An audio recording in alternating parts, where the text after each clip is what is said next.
Hello everybody, can you hear me?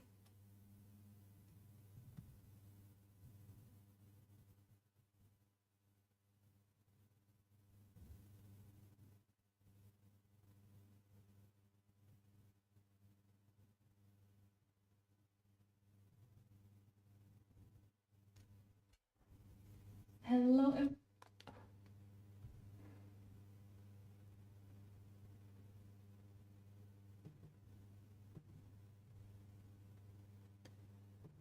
Well, it seems there is a small delay as usually, about 15-20 minutes, seconds. But the sound should be fine. All right. So, hey everyone, thank you for coming. Thank you for joining me today. Yeah, so today we have a lot in front of us. Yeah, I will skip. I will change the camera again. I just wanted to greet you. Yeah. Now I think. Hi, Ni Arcade. Hi. How are you?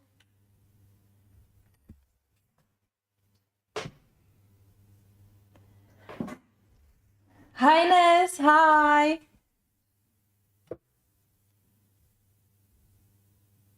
Yeah. Let me just adjust my settings here.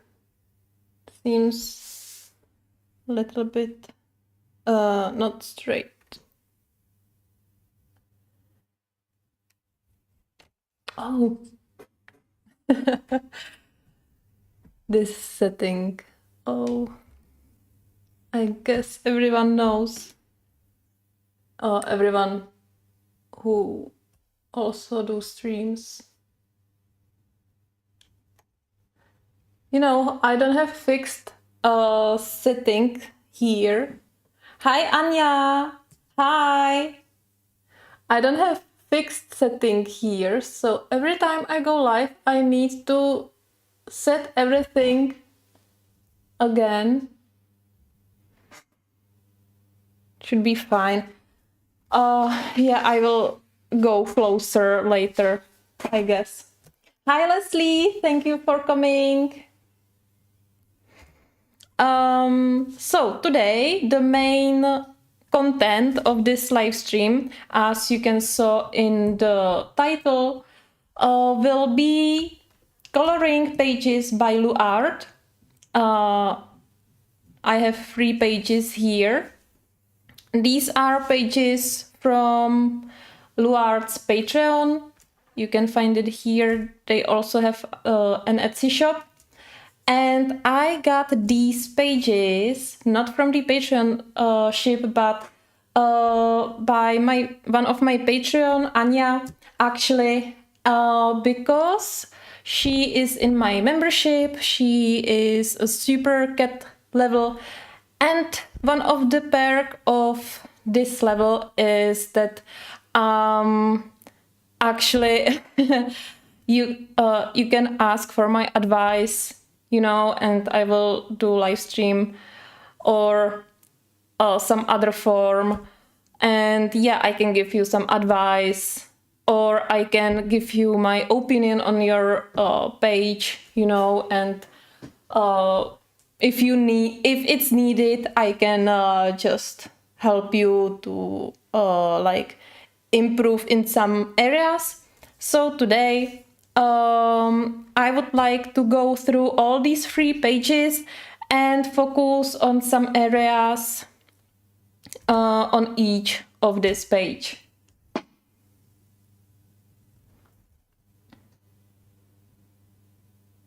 Yeah, so but before we dig into these, also I'm gonna use various coloring tools. I prepared everything around me, so hope it will be interesting. So, for those of you who didn't catch my live stream yesterday or didn't catch it on Discord, the body color page was chosen for this month, and it is this page. It's this butterfly. So if you have this book, if you have this page uncolored, you can color it together with us. And yeah, first, this body color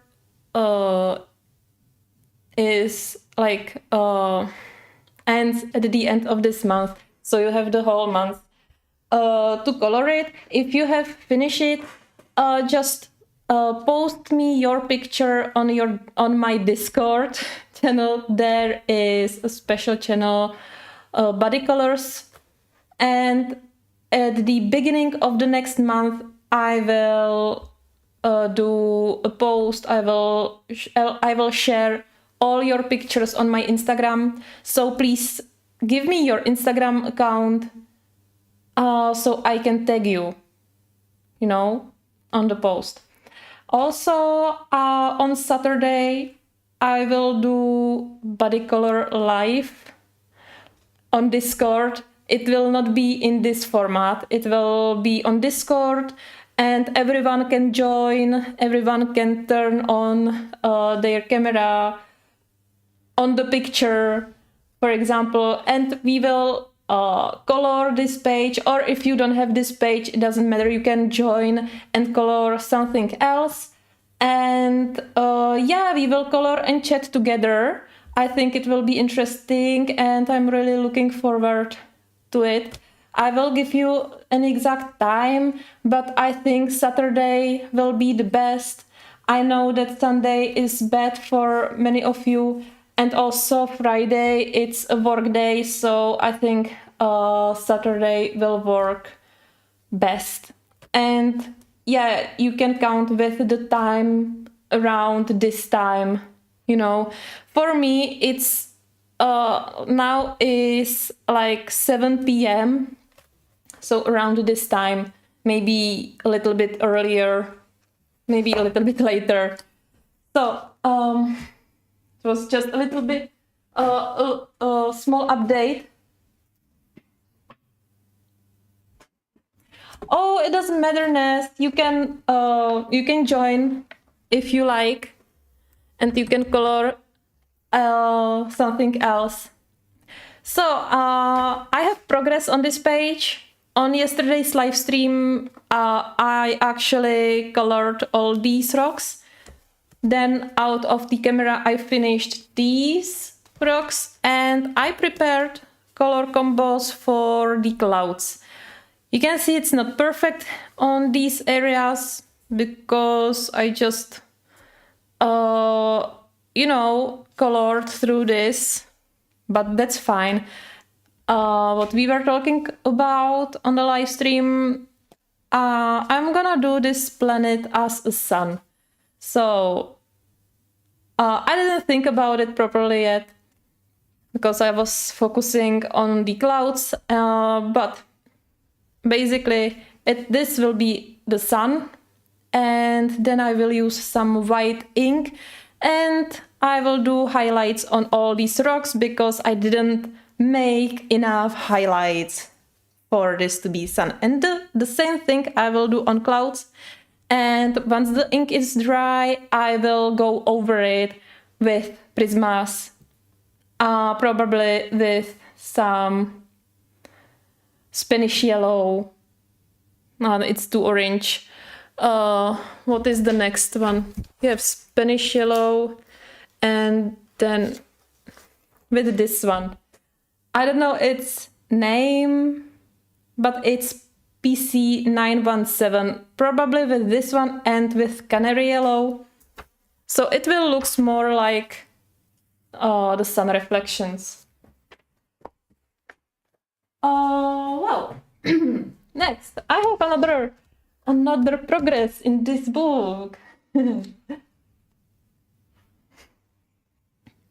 And yeah, I make, yeah, yesterday I had only the upper part.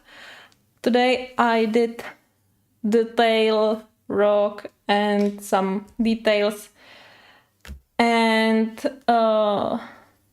yeah, now only water is left, so I will do water soon and it will be done.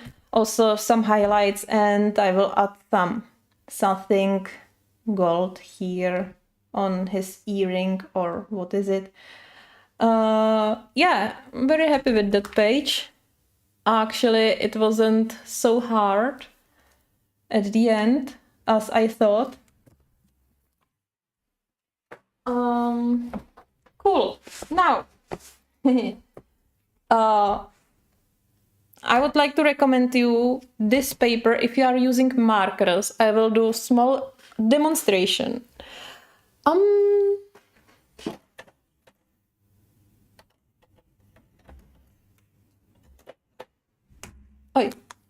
So this is the marker paper. It's 70 GSM. Actually, I found out that like thinner paper is better than thicker paper. I also have. Oh, give me a second. I will show you.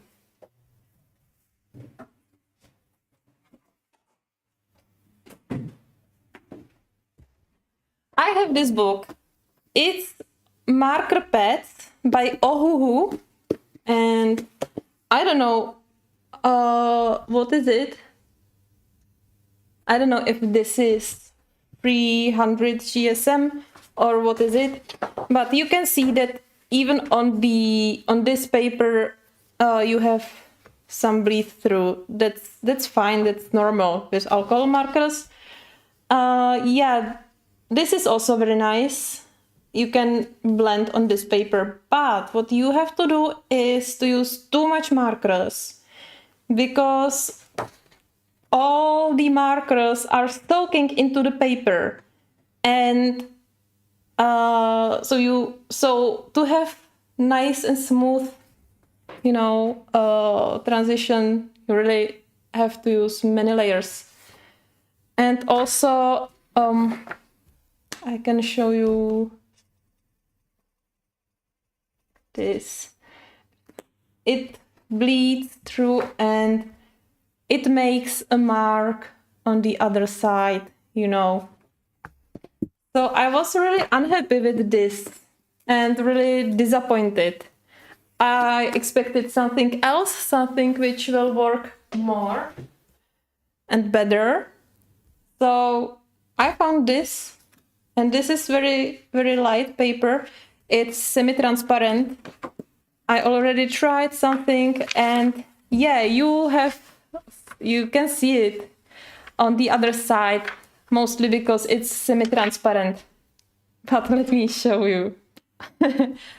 First, the layering is so amazing. I will try to blend few colors. Yeah, but I don't have matching colors. But it doesn't matter. We can do that with these two. So you can see that I am using really a lot of markers on the same spot.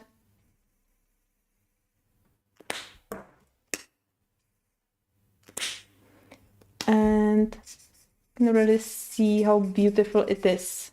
The layer is really even. And well, look at it. We have an empty page. Well, maybe here is a little dot.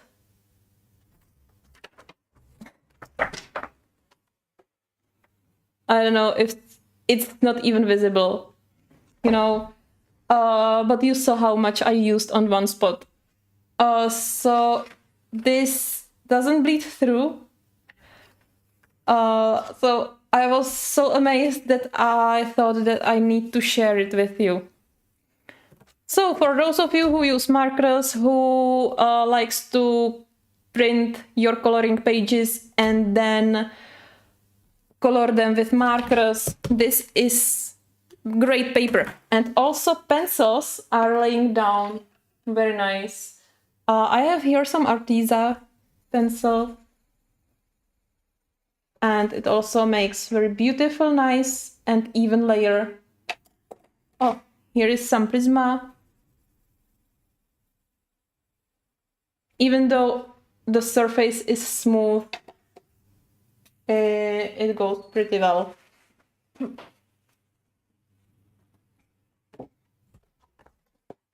So I will just put these back.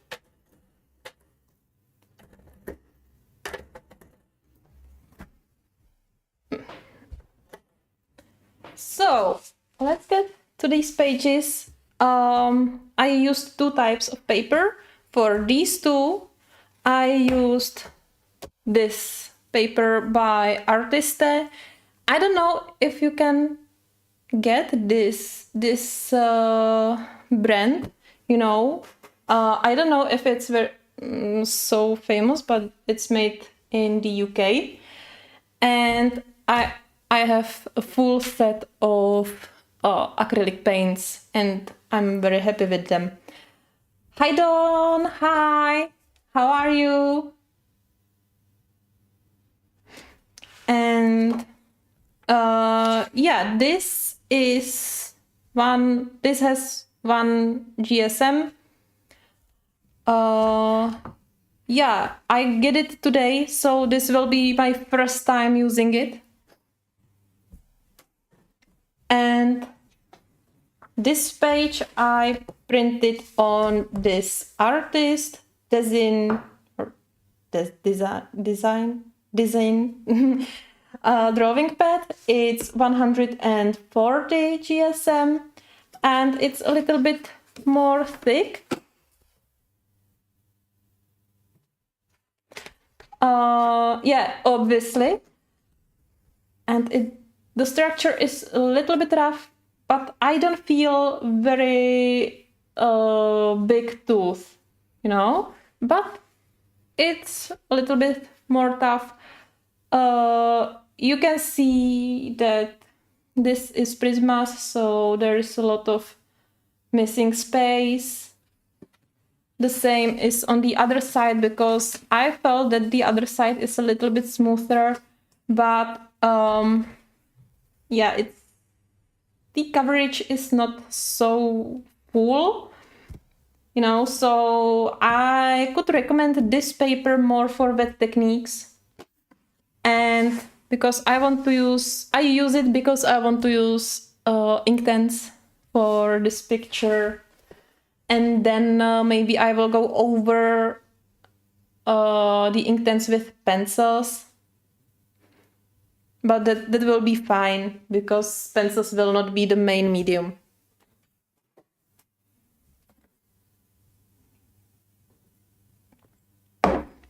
All right, we can start with this picture. Oh,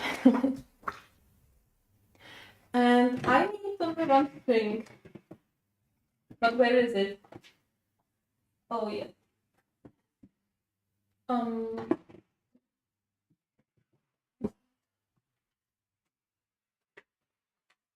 Because I am using this table mat, it has little toothy surface, so I always use some sheet of paper to have not so hard and toothy surface. Well, all right. So if we look at this picture, we have many aspects here. So we have the main area, we have the girl, which has a carnival mask, and it's really the main focus is on her face, you know. And then we have some background which is not much detailed, So there will be not so big need to really color it in detail. Maybe I should print it on the watercolor paper as well or on the rougher paper, but I think that's okay. I think Inktense will work good on this fine paper. We will see. So as I said, I will focus on some main areas on each page. I'm not gonna do the full color along. So I would start with the girl, maybe. And I would start with her hair. And I don't know, but I see her hair black. So on each area, I will show you the main technique, you know, how to color the page.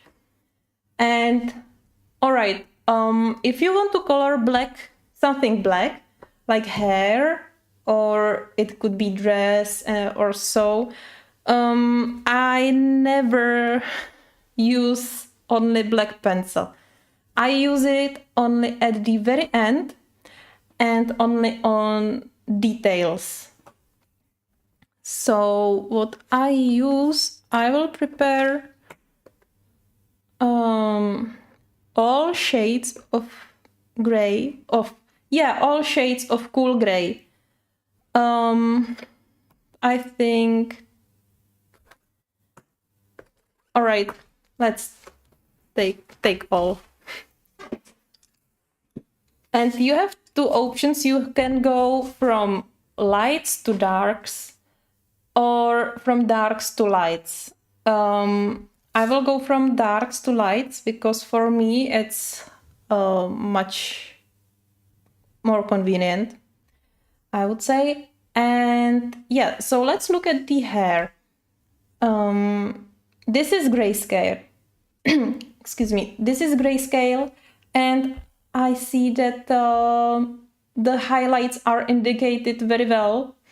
So you don't have to think about it when you want to have highlights, even on these squirrels. But anyway, you can, this highlighted area is really big, so you can make it smaller. It depends on you. So I always use the second darkest color as the first, because with the darkest color I go only on details later.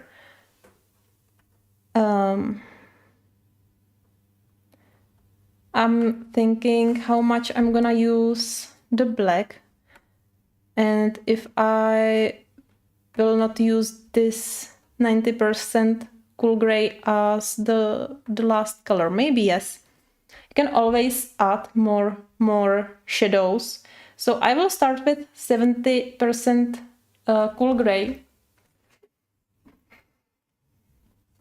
And basically, this is really easy. The more sharp pencil you have, the better. And I will just follow all these shadings. And what I do is, this is called like flicking movement, where you just do these flicks.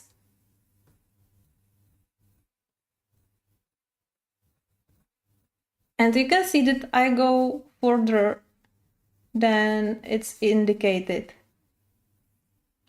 But I don't go right into the middle. And the same from the bottom part.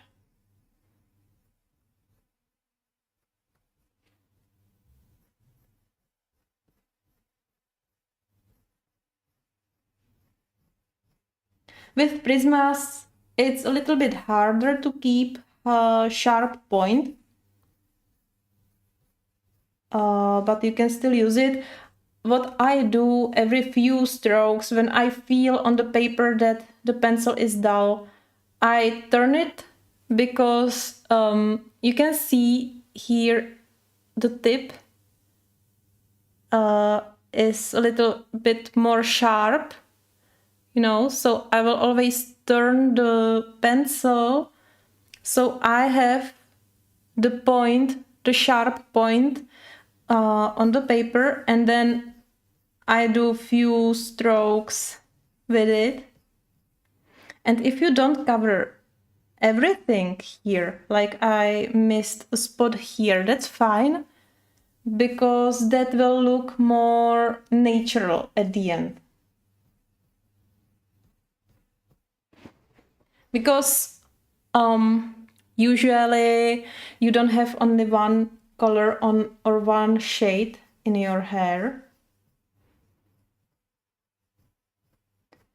And I can expand or extend few strands, so I will make it like sections.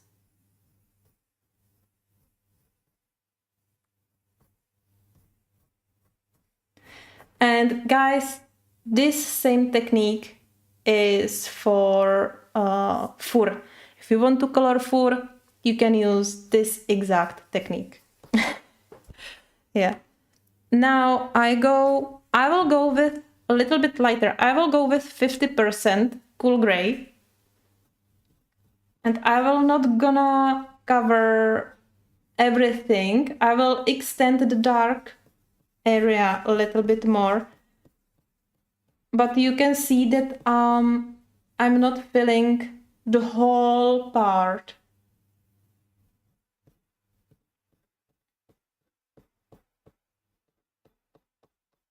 But still leave some white uncolored spaces. Yeah. Now I will go right into 20%.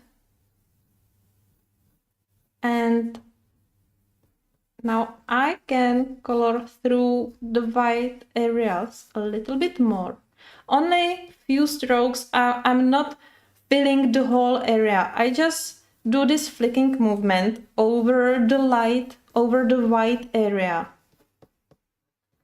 And it will blend it a little bit. So now you can slowly see that it's starting to be more consistent or blended. Yeah, and now I will skip to 90% cool gray. And I will do roots and this bottom part. So I will highlight the shadows. Yeah.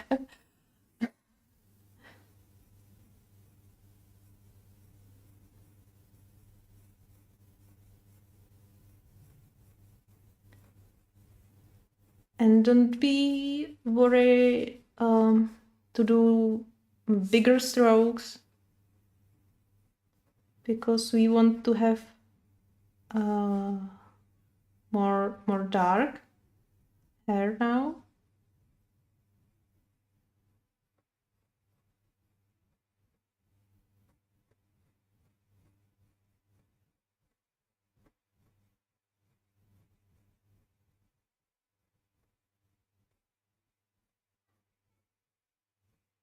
Yeah, now this middle part doesn't look very nice, right? So you can go with very light pressure. I made bigger pressure at the beginning. You can go with lighter pressure, and I do small circles, really small circles, only to camouflage it, you know.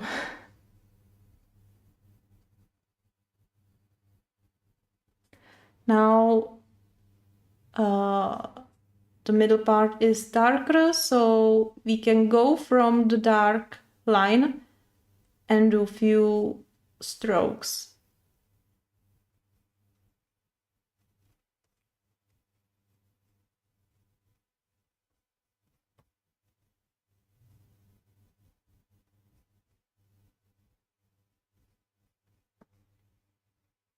You know, you can play with this technique really a lot. You can play with various ratios of each color, with various pressure, but usually it's better if you use lighter pressure, especially at the beginning.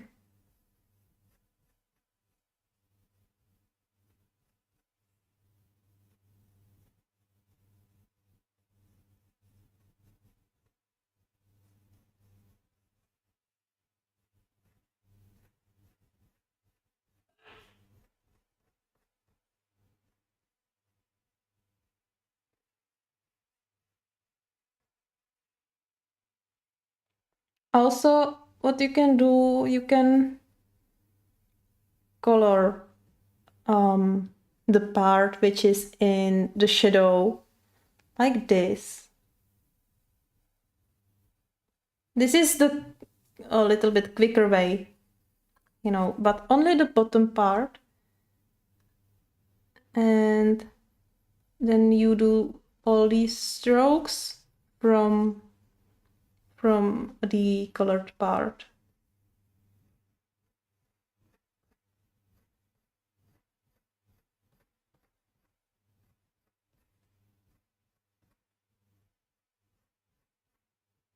This is especially helpful if you cannot match the right spot, you know, if you do all these flicks.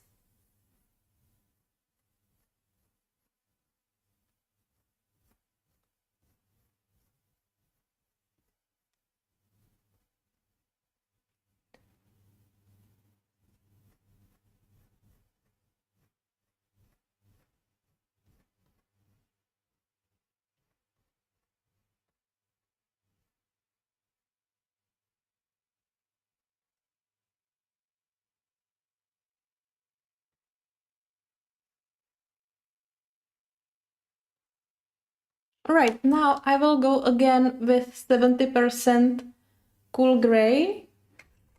I will sharpen it a little bit. And I'm gonna go through all the darkest strokes.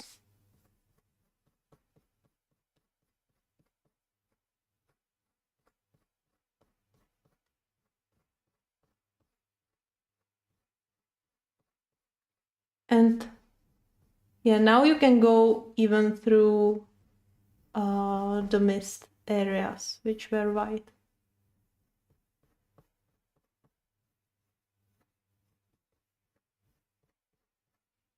Yeah, and now I will take this black pencil. And again, I will go through everything again. This is really about doing layers.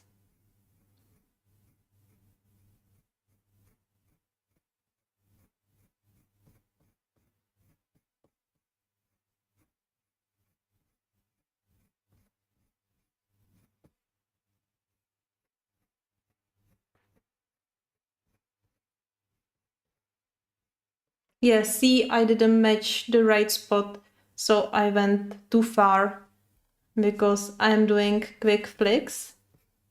So sometimes from some angle it's harder to hit the right spot. Sometimes I just go too far, but that's fine because you can color over it later. Or you can try to erase it, but that's not always working, especially on dark shades.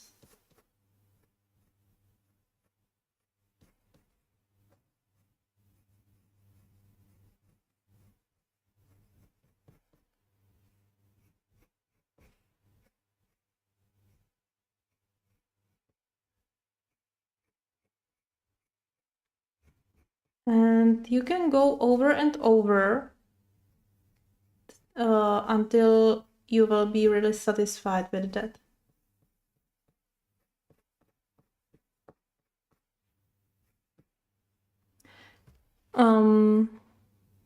Yeah, if you like, you can really, with a very light pressure, do a full flick. I don't know how to call it, but just, in zigzag and very lightly through the white area. So it will look like few strands, but do not overdo it or you will lose all the highlights. Well,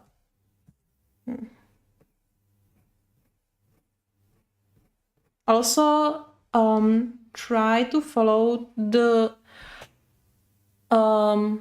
shape of the colored area. So if you have like rounded head, try not to do the strokes, straight strokes like this, but rounded. So do this flick movement rounded like this,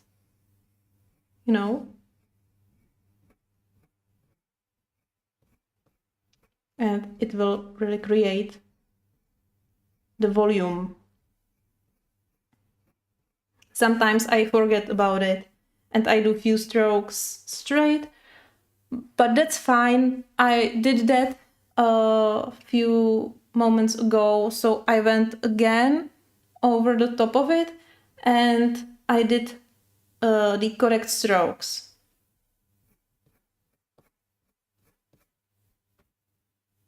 Thank you, Leslie. Thank you. Yeah, and you can really play with hair. I will leave it like that. I will only well, now you have two options. You can take 10% cool gray or white. And maybe I will go with white and only in these white areas you do this zigzag flicking movement. So you go zigzag and try to do the flicks. So, and maybe I will try to demonstrate this flicking movement on here. I will take here, I have some Arteza pencil. So flicking movement, well, if you do strokes, normal strokes, you have it like this. Now you put your pencil on the paper and do straight line, and you have the pencil on the paper until the end. But flicking is you put the pencil on the paper at the beginning, do the movement, and at the end you do flick. I don't know how to explain. I hope it's clear how you can see it. So flick, like you turn the hand up so you can see that you have this shape, this arrow-like shape, So, and if you do it very quick, you don't have to move your hand like this again, but you can practice it. Also, you can do it on the other side, and also it's double-sided. I will try to demonstrate it. It's like that you do from up to paper to up, So you do this flicking movement from both sides. It's a little bit harder to practice. Basically, you should have this arrow shape on both sides. Well, you can practice it.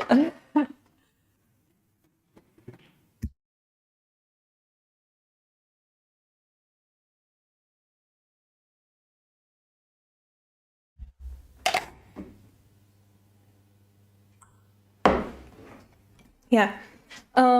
Yeah, so I will just finish it with the white pencil, and sometimes you can go a little bit more deep, like this highlighted strand, you know, or if you don't like it, you can cover it with the darker color.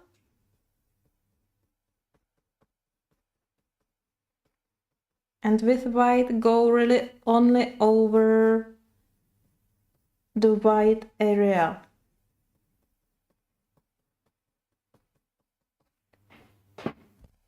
Hi B, hi, how are you?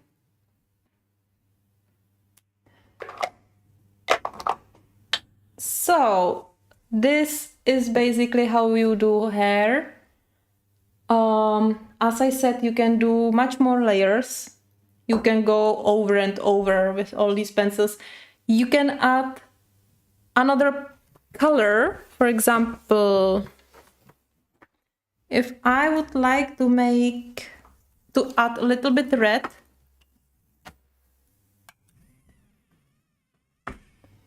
I take Tuscan red and I can go very lightly over the hair like that. You can play with that. You can do it less or more. You can use more bright colors. You know, you can do only part.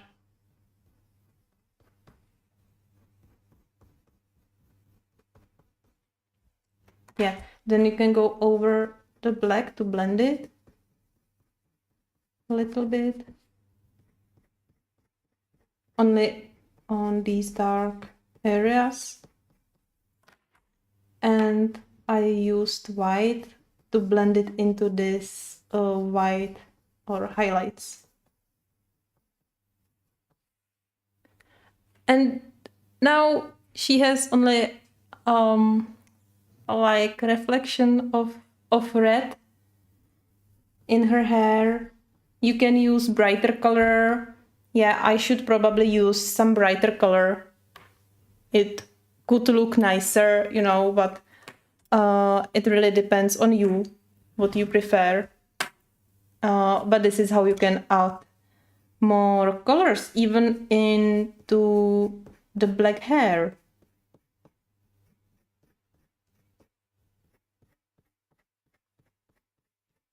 Now, I will show you some curls. And it's really nicely shaded here. So I will use this big curl here. And basically, it's the same process. But this time I will start with 90% cool gray. Yeah, but remember the darker color you are using, the smaller area you should cover. And I follow the pre-shading again.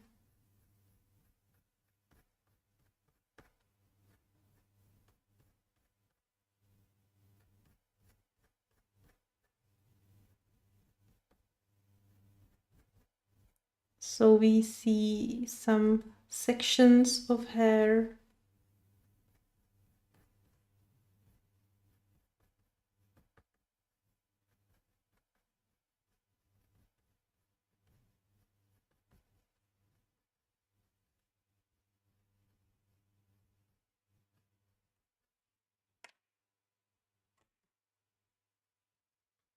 And now with 70% cool gray, and I will just extend the dark area.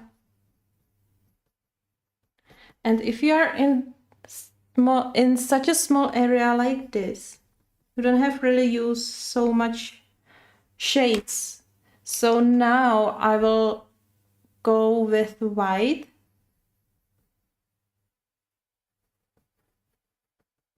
And I will blend only the highlighted area. And this time I'm not doing flicking movement. I just blend it as a normal page. It's just because this is really small area to color, you know, so that's fine for it. Now I will go with black and we put more depth and details into it. So with black, very carefully, only I went too far, but that's fine in this case.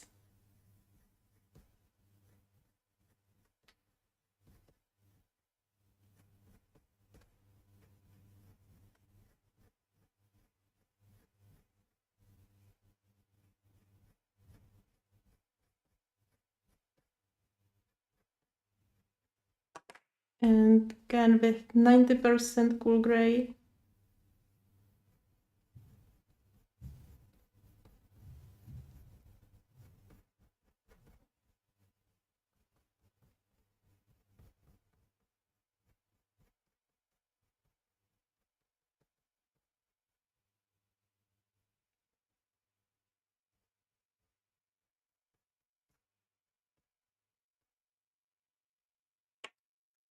And 20%, 20 or maybe, no, I could go with 30 for now. I will just like blend it a little bit, extend the highlights.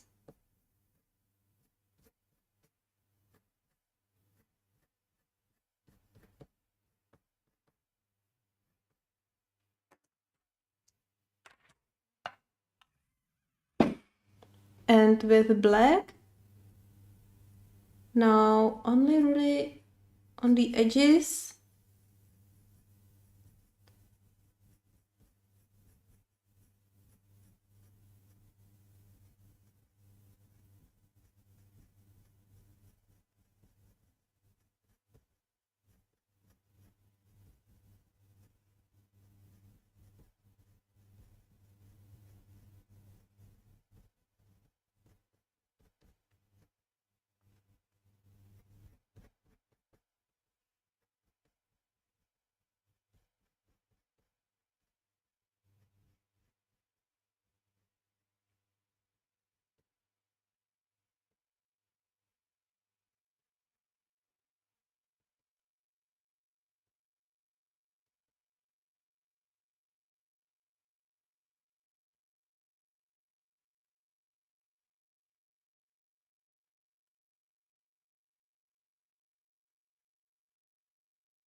All right, I'm leaving it a little bit messy on the edges because if you color the rest of the tail of the ponytail, yeah, it would get lost, you know. So you don't really have to care so much if you have it in the middle of the hair. And I will just show you on this section.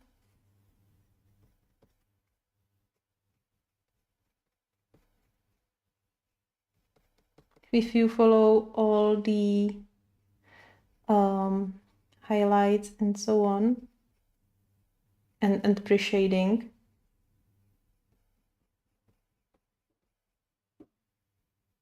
then it really gets lost, you know, some imperfections.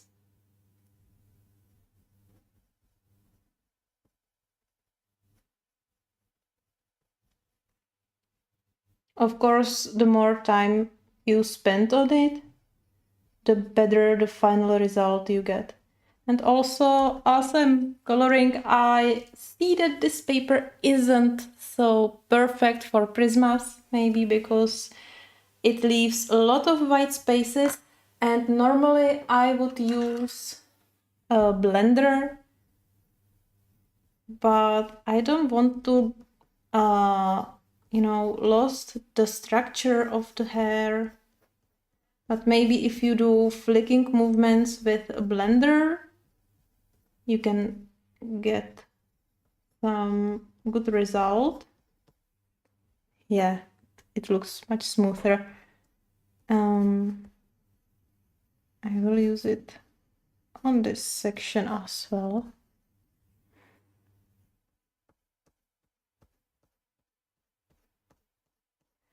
And really, if you want to use blender on hair, don't smudge it as usually on the regular area, but do the flicking movements as well. It will help to keep the structure of the hair.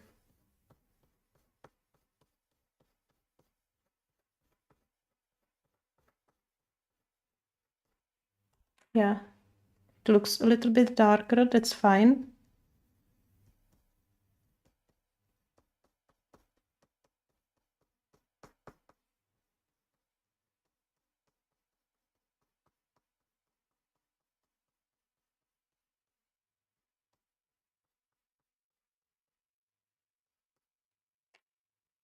Hi, Marie. Hi.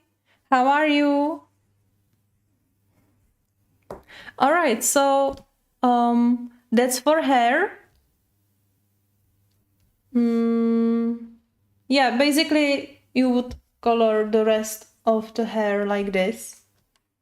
I see that she has some flower or feathers. Are these feathers here? That would be the same technique. Feathers and fur, it's just the same.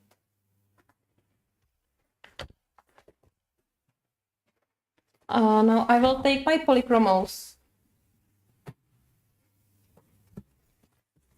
And I will take some violet and red. Violet, red, and green.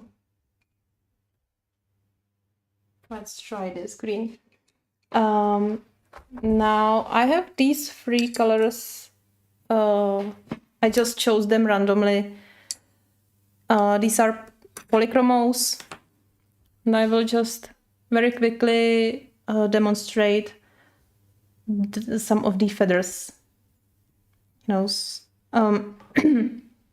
really recommend to use pencils with harder core for fur or hair or feathers, because as you do this flicking movement, they just keep sharp point much longer.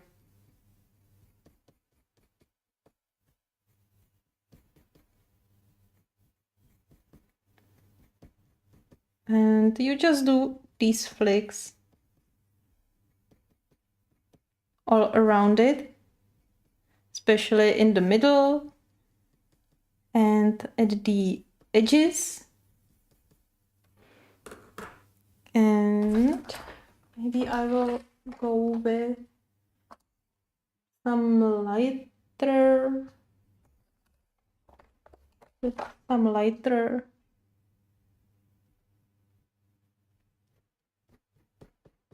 red.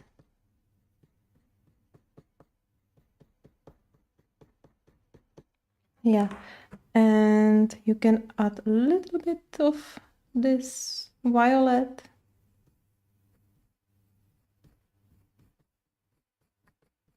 Only to add some depth.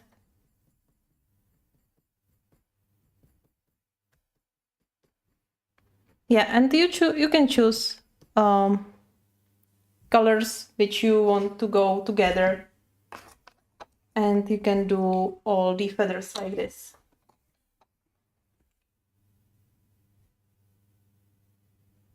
Thank you, Marie. Thank you. I'm glad you like it. And Anya, sure, I go to mask right now. And it could be red.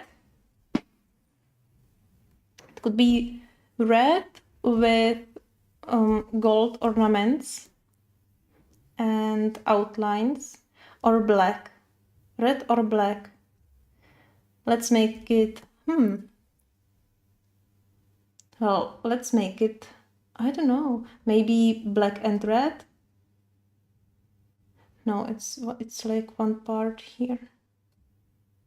Well, I could make, well, let's make it red.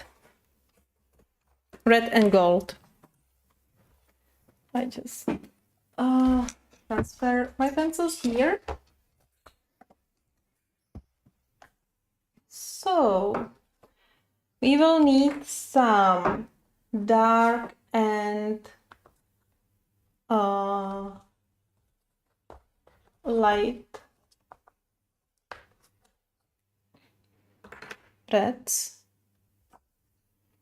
And again, also I'm gonna use a little bit of orange. Well, I'm preparing all the pencils, but maybe I'm not gonna use them all. I just prepare them and to scanner it. And let's see, maybe this one. What is this color? Yeah, it could work. All right, so let's start, or we can start with the gold part. And I can see it like the light gold. No. And maybe this one, or this one. Hi Jen, hi, how are you? All right, that should be fine. So coloring the gold is really easy. I can tell. So as for gold, I will do all the outlines and the ornaments. All right. So I'm taking sand color, but basically every light, like pale yellow, if you have like yellow with white, will work. And I am doing only, or I'm using only light pressure.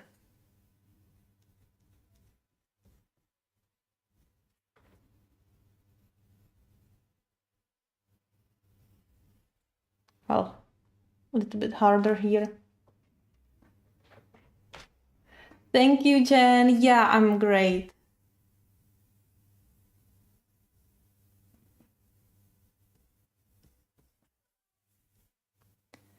All right. Here is something. Yeah, these little parts are a little bit harder to color properly, but at least you don't have to spend too much time on them. If you leave some white space somewhere, just leave it. It doesn't matter so much.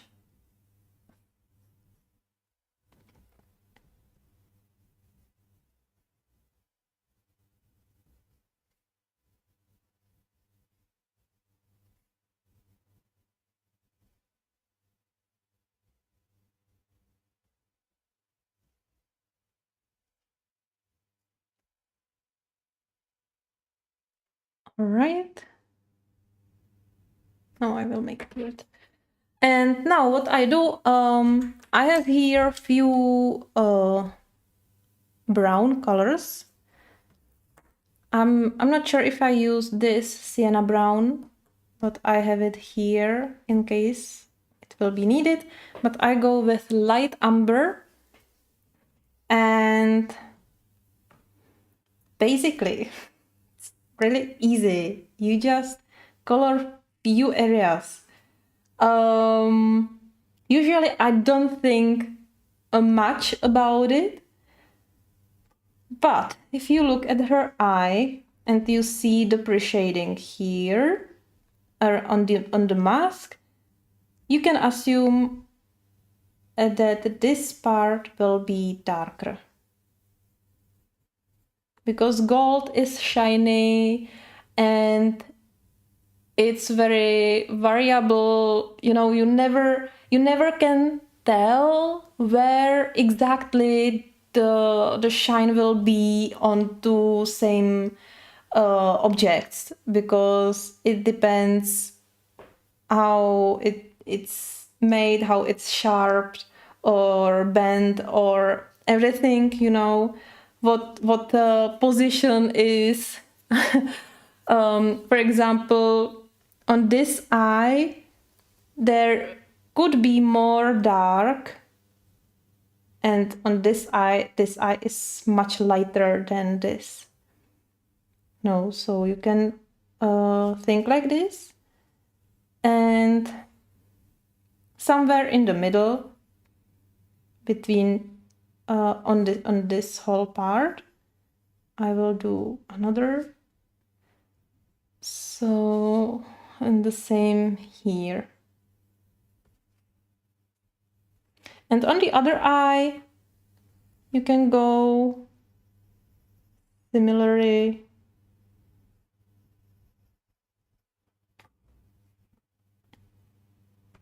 Yeah. It can be like this. But you can really play with where you will have your highlights. Usually at the edges you have darker parts, and also if you have it like here, for example, here is not a big edge because edge is more here, but you have it under the hair, so the hair can cast a shadow, so you can indicate it here. Also, if you have some curves like here, you can add small shadow.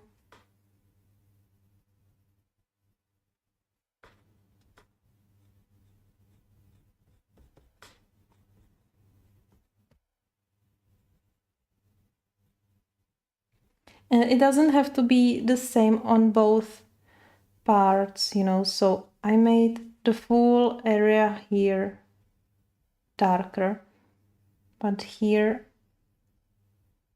I will leave a little light space here.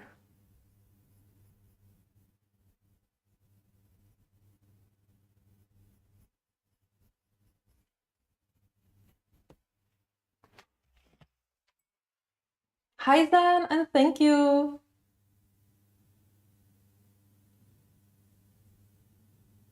Jen, this is a PDF.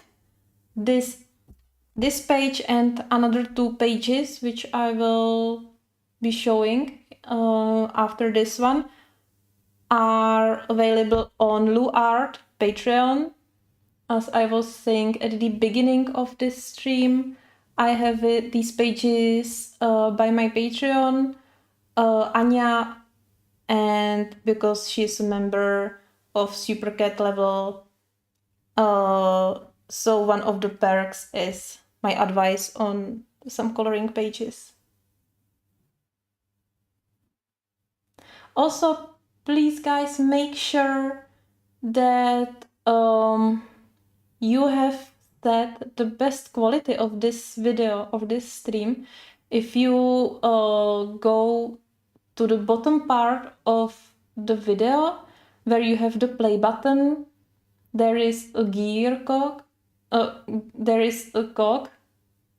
no, the gear, you know, for setting, and choose quality. And if you can choose 1440, because that's how you will have the best resolution, you will see more details.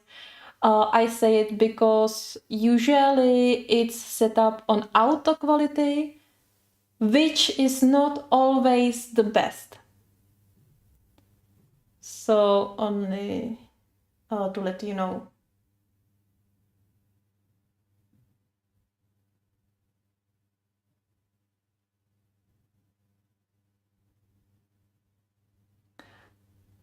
Thank you, Jen, for like the stream.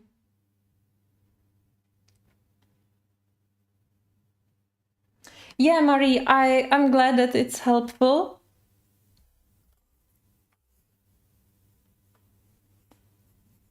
Hope everyone can learn something, and especially hope that it's interesting for Anya, but I guess so.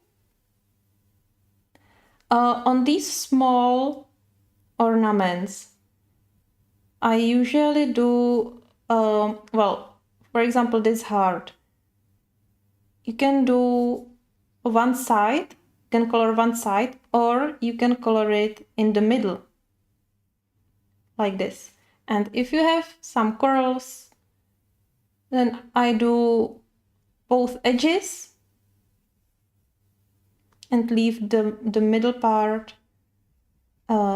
light. Or you can do only one side, or again you can make it in the middle. It really depends on you, and that's why it's so easy, you know.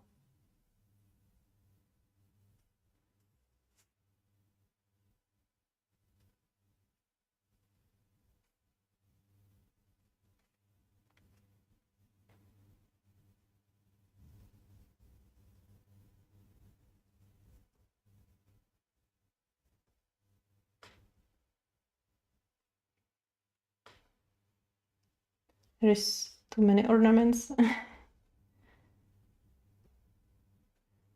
And actually, even on this stage, it looks quite good, but we can go much further.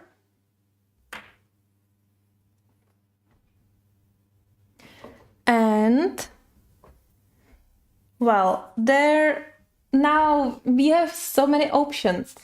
You know, we can leave it like this, or we can make it more red. If you want more red gold, you can use orange. I recommend mineral orange. I don't know, I'm not gonna use it because I want to do it a little bit different, not so red. But you can also use artichoke. No, or what is this color? Yeah, artichoke. So I have artichoke color, and I know that it's green color, but if you go very lightly over these edges, then you can see that if you blend it with the yellow, it's actually like this green gold or this antique gold, you know. Yeah, but this is actually not what I really wanted to do. Well, I will continue with, my god, what's this? Dark brown. PC946. You can go with the dark brown, dark umber, espresso, sepia, whatever dark brown color you have. And on every part where you use the light brown, you go over it with this dark brown, but only a little. Don't cover the full brown area, but only like the middle part. Only emphasize that shadow.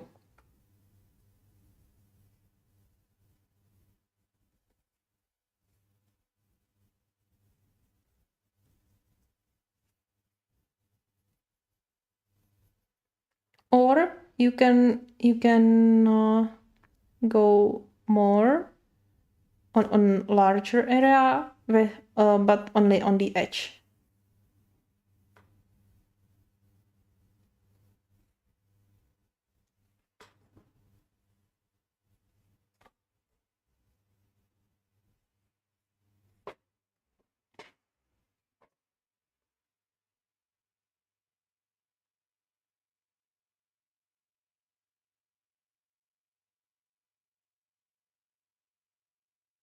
Oh, thank you, girls. You're so nice.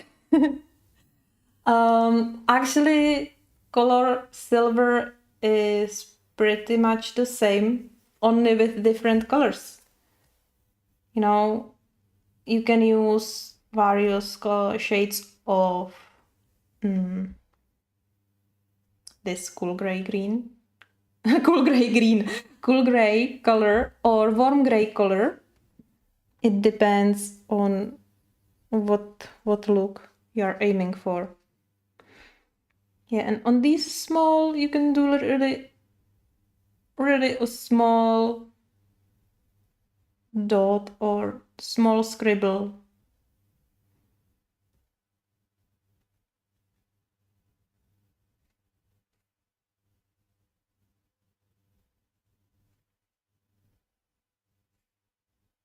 With this darkest shade, you don't really want to go too much. You know, you use it only for emphasizing.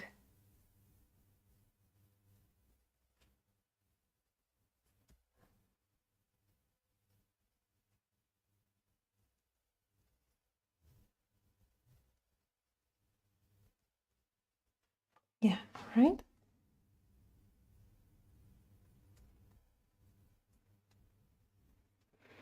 And we are almost at the end.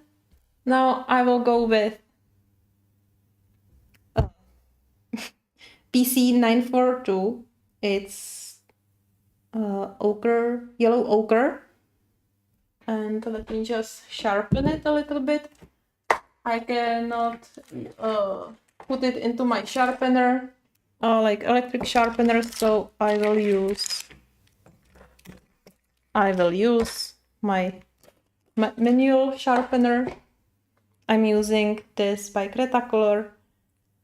It's the only one which is always sharp.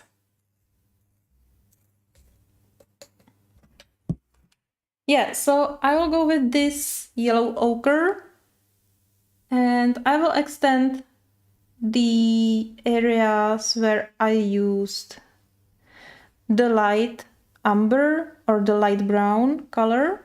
So I extend it a little bit, but still leave the space for the lightest area so it will create the shine.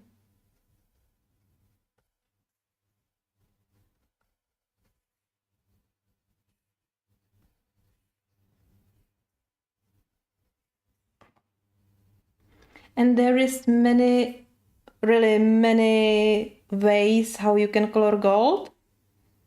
You can use much more colors, not in this one go, but you can replace all of the colors I used. You can use different colors and you can use different shades of gold.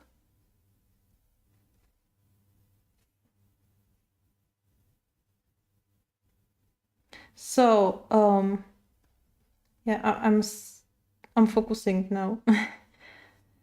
So if you like to know more, I have a series of 4 or more or 6 tutorials on my Patreon. There is a metal and gold series, and I have various color combos for coloring gold, you know, with the video for sure. So you will find a video here, the color combination, and also you can download the sheets I created because I demonstrated the coloring on crowns. I'm not sure if I have it here or where I have it now. Somewhere I have it, but I cannot find it yet. Now it doesn't matter. So I have 4 videos for crowns and I guess 2 more on some other object. I'm not sure. And I have 3 combos for gold and 1 for silver and 1 for like this iron. Yeah, something like that. So if you are interested, you can check it out. But basically you can use this color combo you see here now, and that's fine as well. So that's it. That's how easy. That's one of the easy way you can create gold effect. If you have it too much highlighted here, you can go over with this yellow ochre with only very lightly, and now it's a little bit better. Or you can go with sand over it, and you can use a little bit more pressure. Yeah, now it's too yellow, so you can use a little bit brown only on this corner.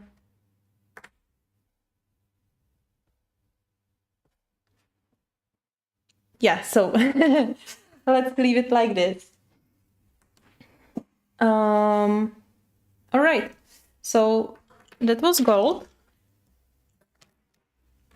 Now let's move to the rest of the mask.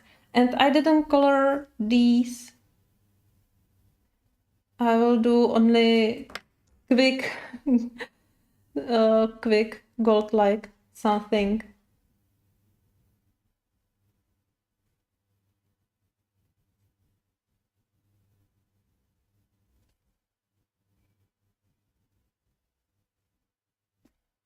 Yeah. And actually, at the end, oh,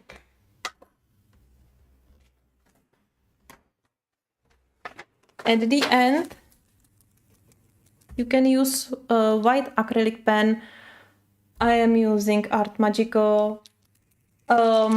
It's I don't know if it's local, but it's all in Czech, so it's probably a Czech brand, you know, but you can use whatever you like or whatever you have at home.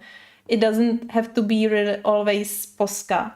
And when on the places, on the areas where you have the lightest parts, you do only a small dot, or not dot, only a small stroke, a very tiny stroke with your gel pens. Oh yeah, you can use gel pen as well, and it will add more shine into it.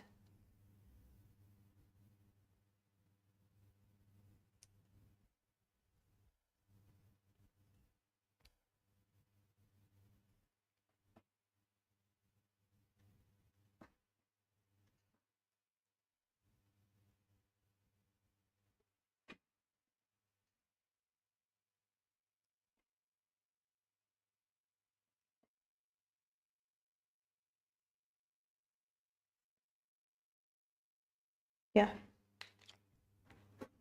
So this step is optional, really, you know. And if you don't like it, you can always go over it with the pencil. Maybe with a little bit darker. Yeah. Oh, I don't like it much on this part, but it doesn't matter. So, on the mask, I will start with the second darkest color, which is Crimson Lake. I guess it will be Crimson Lake PC925. And I will go from the dark part to the lightest. I will again follow all the highlight or the shading. And on this edge, you can see that here is a little highlight.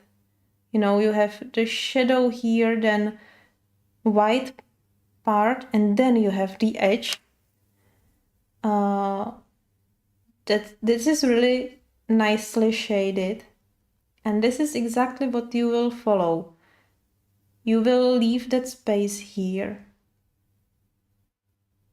And that's because it's the back. I don't know how to say it. It's just back reflection or something like back reflection.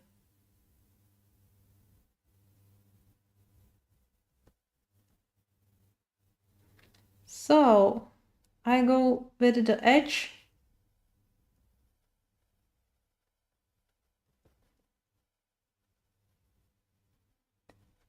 And try not to have too hard pressure as usually.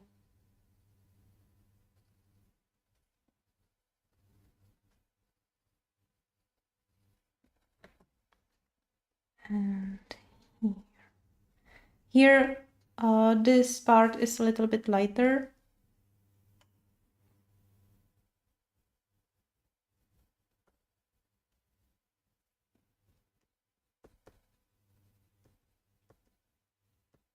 So I will go like this, but only around under the edge. I will color it full with this dark color.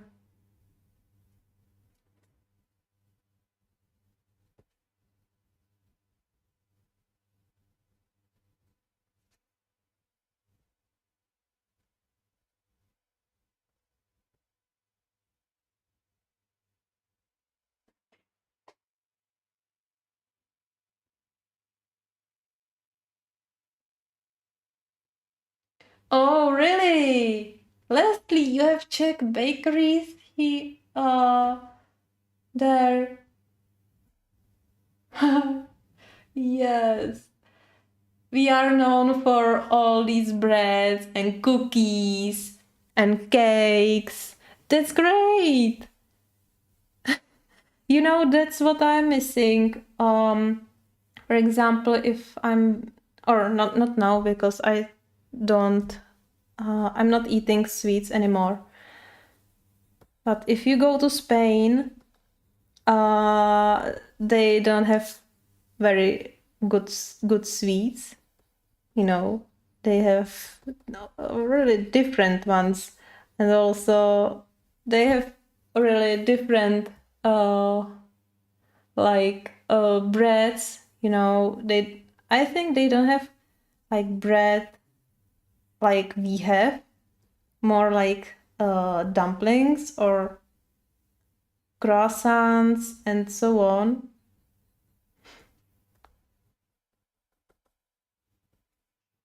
Yes, so I'm just following all the shading on the mask.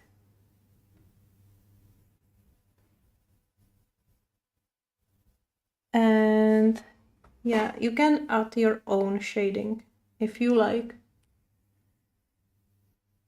Of course, it's harder to do lights on these shaded areas. But you can try, or you can add more if you feel it.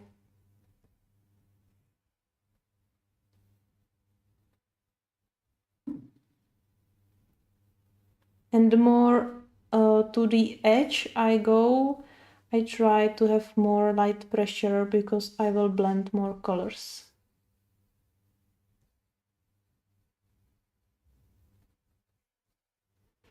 And of course you can color this part with all the ornaments. Again, you have the pre-shading here. Of course, I'm not very focused on details right now.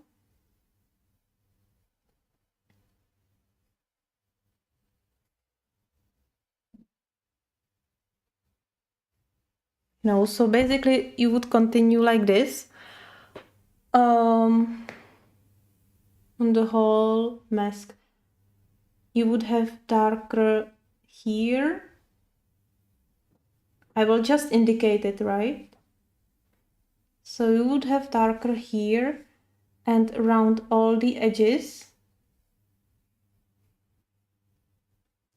Also here.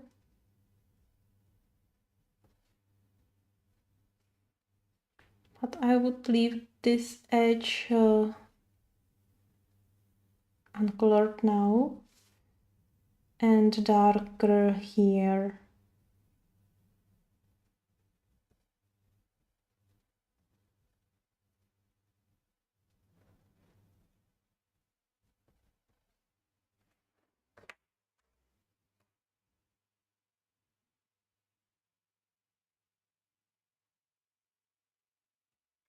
Yeah, unfortunately this is only a page. But yeah, on this page it's fine, but sometimes I also just turn the page all around the all around the table. You know, it depends on what picture I'm coloring actually. Now I took 924, it's Crimson Red. All right, Mary, thank you for stopping by and enjoy your dinner. Hope I can see you soon. Bye bye.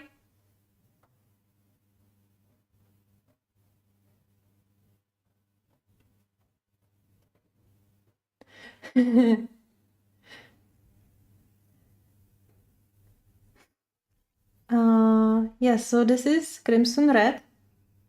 And I will just extend the darkest areas. This is a little bit more shiny red.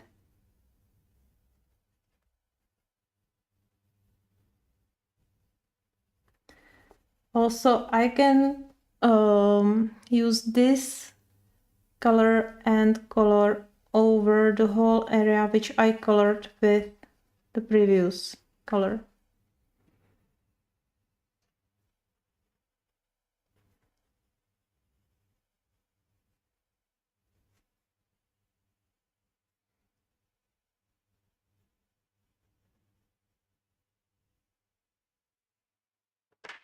And now I have here this, what is it? This is Poppy Red.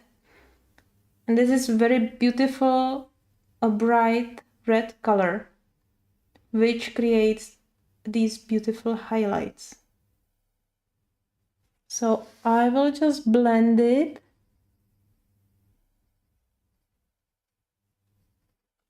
With the other colors, and it will make it a little bit more shiny, but we will take it down a little bit later.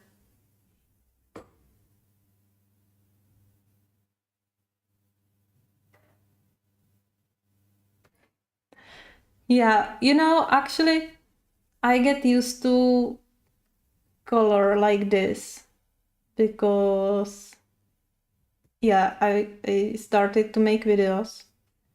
So sometimes it's not much convenient, and sometimes, you know, I turn myself and I put my hand like this.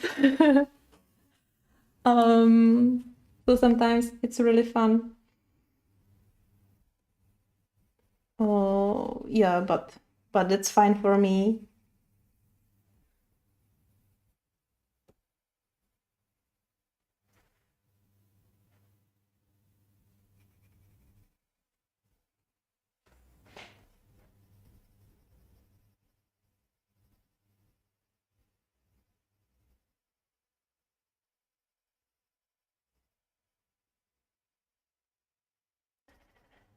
And I left a white space here and I went really lightly on the middle area here because we can try now this orange or this 1002. I really don't know which color is that.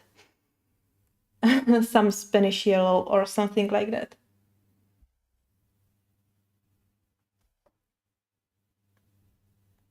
So I try orange. And you can mix it, round it. It will brighten the area a little bit more.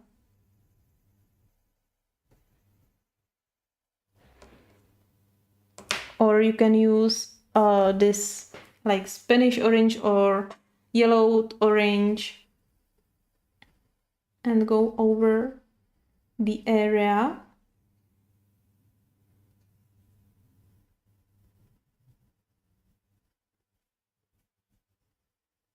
And you see that the result is very similar. Only one is more yellow, one is more red. Now, I will go back to Crimson Red. And with medium pressure, I blend it into the yellow, into the highlights. And if you feel that you did it too small, you can go with the lighter color and cover it and try to extend it.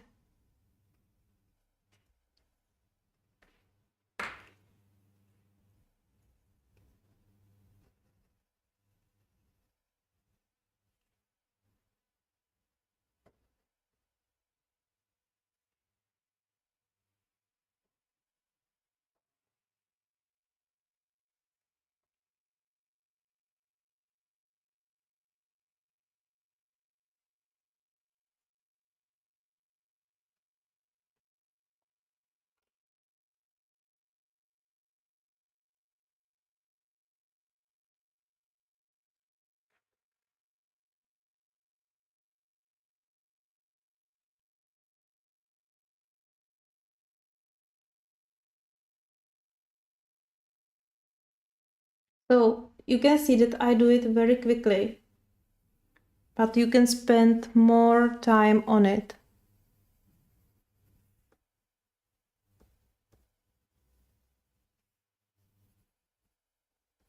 And you can make the blending better.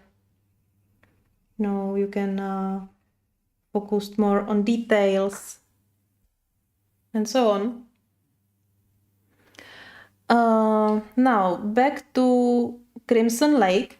That was the first color we used, and I will color again the rest, the darkest parts and the edges.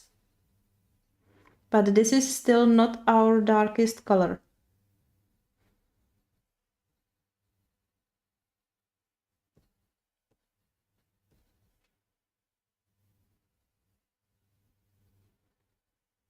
And even though now it can look nice, some shadows will be needed to make it more deep.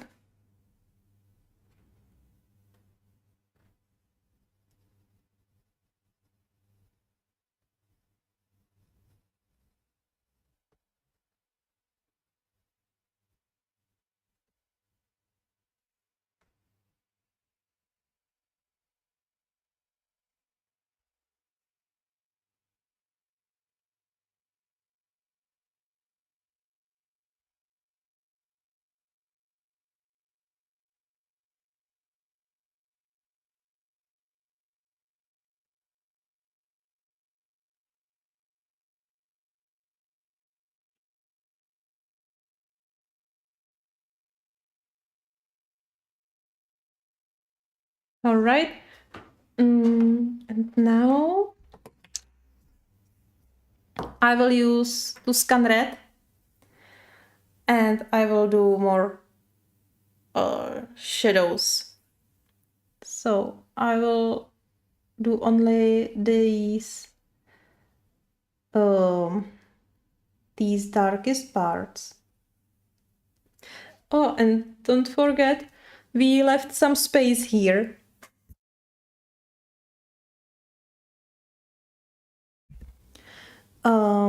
Yeah, I covered it with the red a little bit, but that's fine.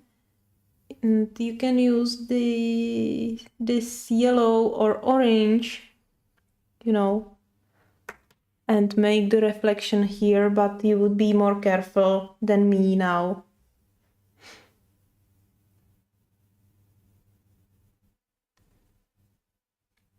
And use this color especially on all the edges.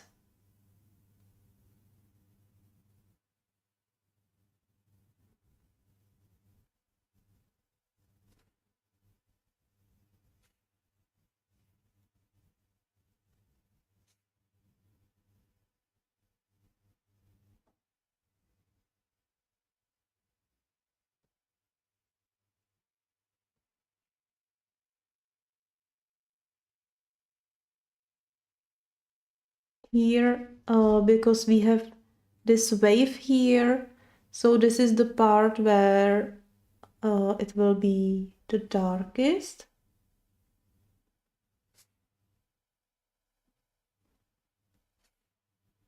And I can do it under the eye, where we have the edge. And why to do the shadow under the edge, even if we have the light part here? It will emphasize the gold outline.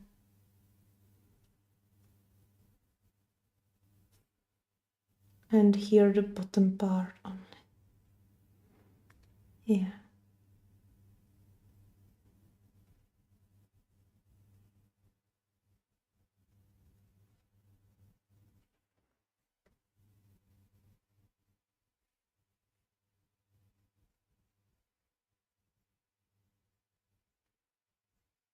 Of course, you would go here with your light, with your darkest color. Again, around the edges. You know, same here. I will do this. This is the bend, you know, the wave, and to make it more wavy, you can just add a little bit of this dark shade.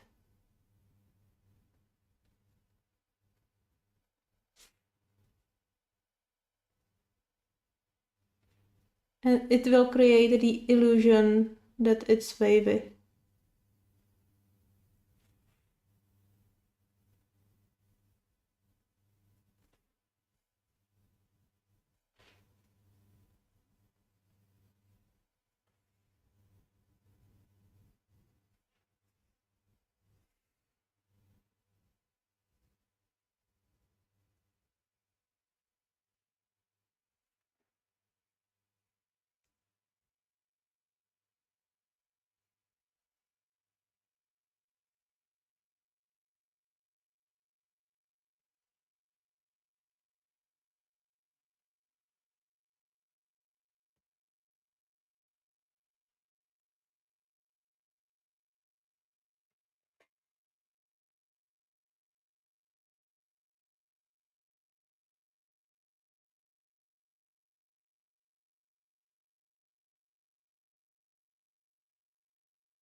So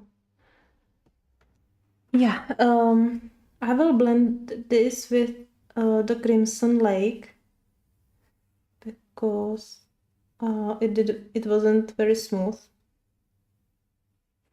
Yeah, so now you can leave it like this, or you can take a blender. I had dirty blender, so it's a little bit black here. I really love to use blender. The one I use is Splendor by the brand Lira Rembrandt, and it's very smooth. It's very similar to Blender by Caran d'Ache, only it's cheaper than Caran d'Ache. And it really burnish everything. It's harder to color over it when you burnish it because you really burnish the whole tooth. But if you want to do some shadows, some more shading, you know, on the edges, for example, you can do it.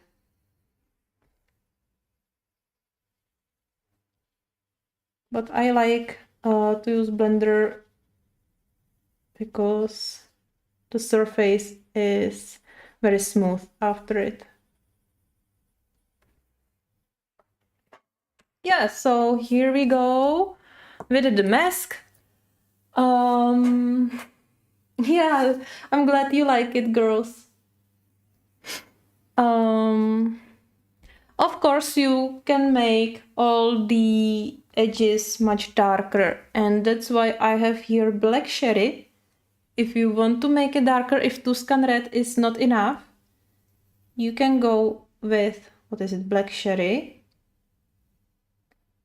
and make it a little bit more dark. See the effect, it's not very significant because we already burnished the whole surface. But you can get something a little bit from it.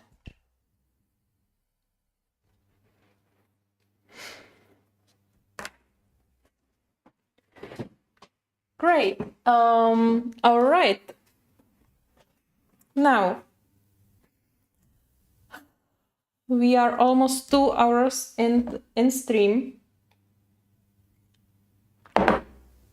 And we have 2 more pages in front of us. So we will have to speed it up a little bit.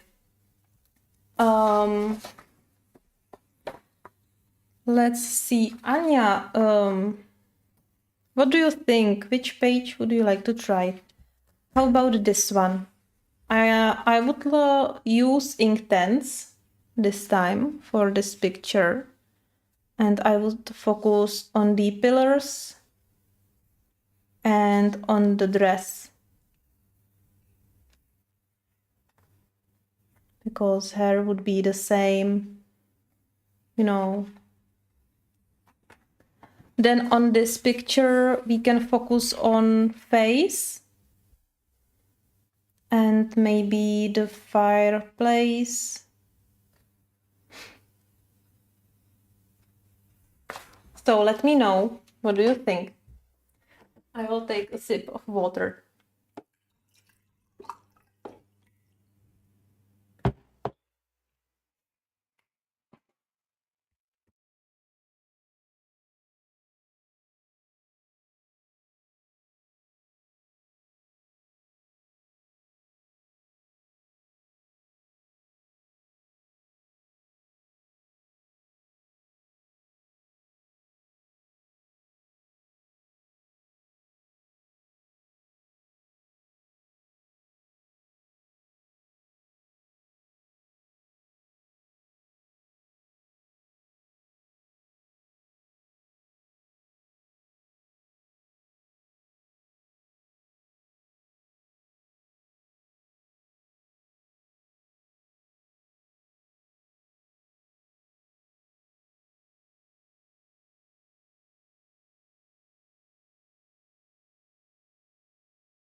All right, so let's continue with this picture.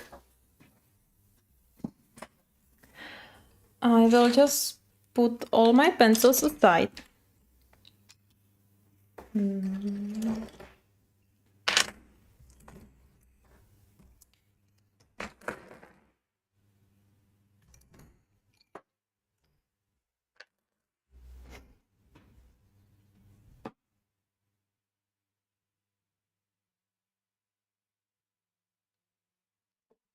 Or if you are interested more in dress and wallpaper and the fireplace, I can continue with this page. What do you think?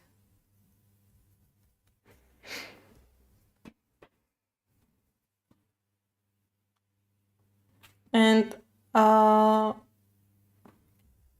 think I see her dress in green.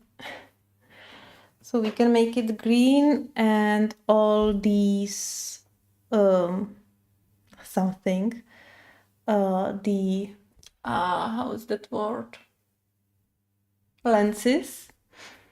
Or what is it? We can do in some other color. All right, Ness. Thank you for being here and take care. Bye bye. See you soon. All right. I'm gonna use Inktense. I will just need my cards.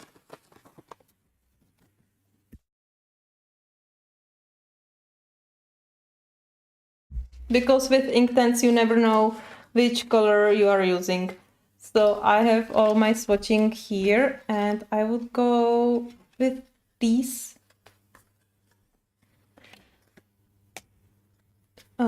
These greens. Okay.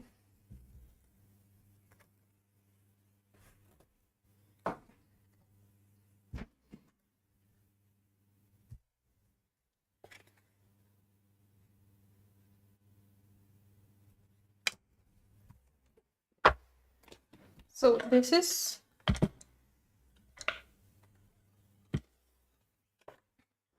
all right. So I will take the 1410 here.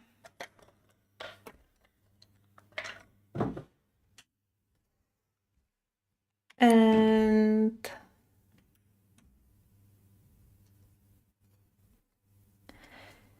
yeah, now it will be really easy. You know, you just choose your color. I chose, or maybe I will go with 1240 at the end.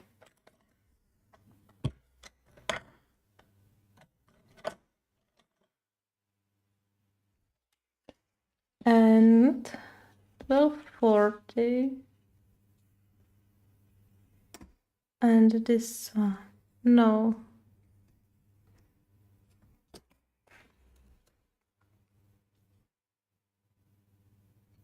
Yes, I have them here. This 1240 is the new one. Just need to match. Yeah, 1300 and 1230.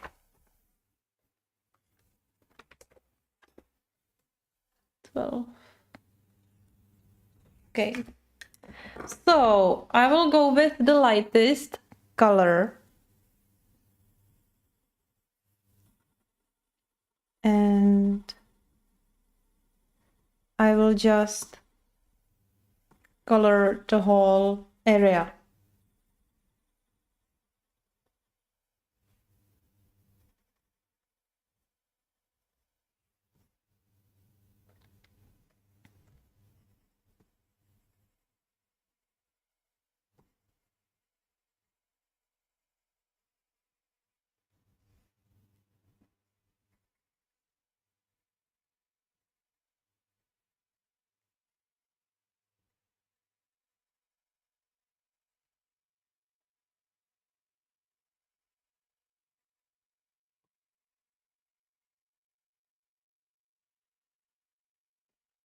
You don't have to cover the dark parts too much because we will go with darker colors.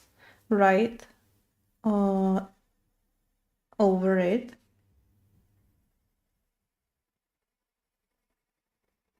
And you don't really have to care about how it looks now because you will activate it.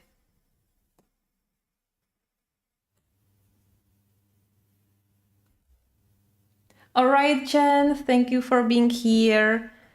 Take care. Bye. Oh, it's a little bit harder to know what isn't lace and what is the dress, but I assume this all is a sleeve.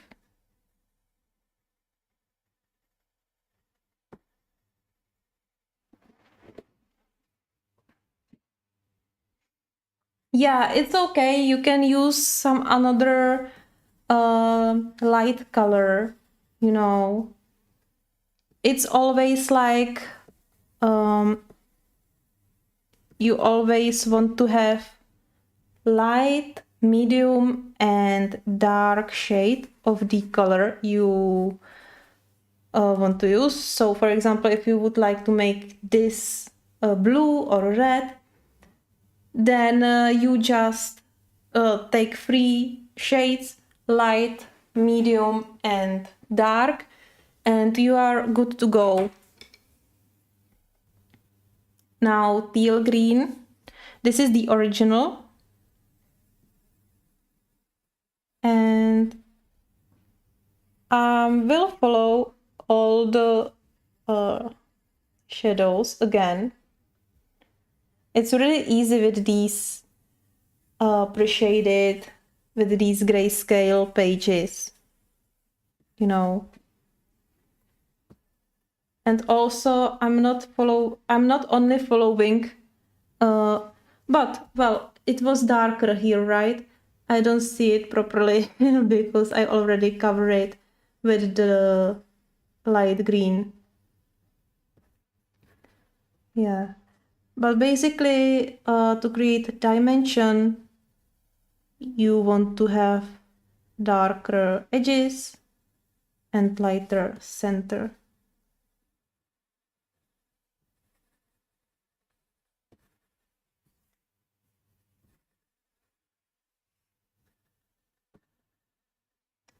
Now I will just make these folds a little bit darker.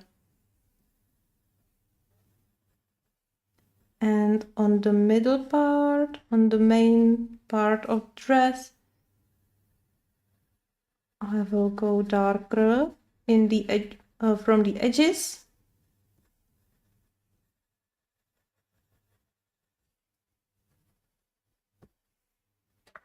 And around the lace.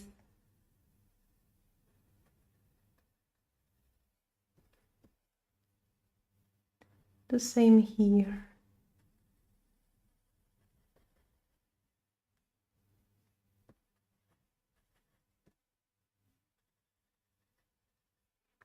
Yeah, and now you have this. This is probably the sleeve, but it's a little bit, it's not very good recognizable.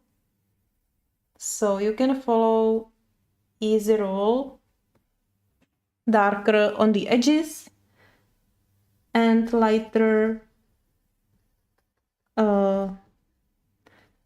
like on the edges. I mean these edges. If you have another object like hand around it, or on this area, this one piece is covering this piece, so you will do shade around it, you know. So I mean this.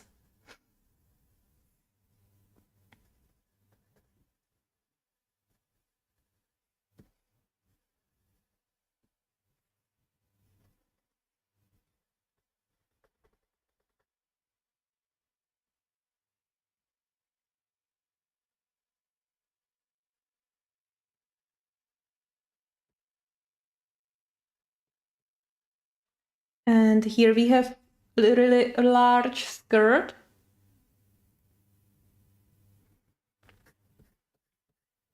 So we can do our favorite flicking movement. And we can just, you know, blend the darker color into the light.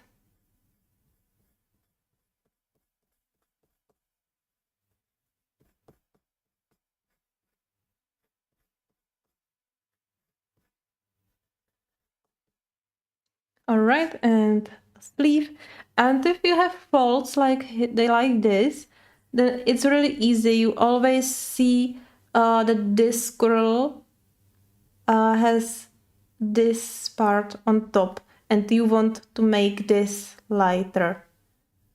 So you will go over it, and this will create the illusion of waves. No, only just leave the top part lighter and you are fine. And with this bottom part you can make it dark.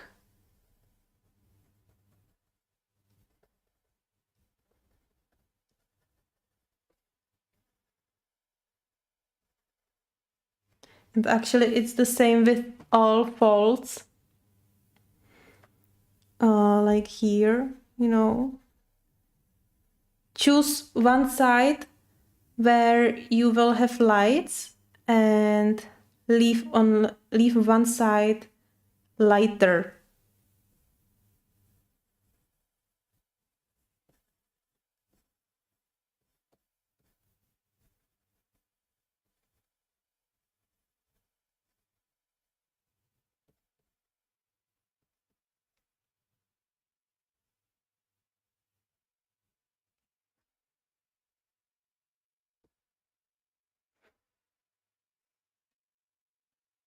All right. Oh, here is a big part.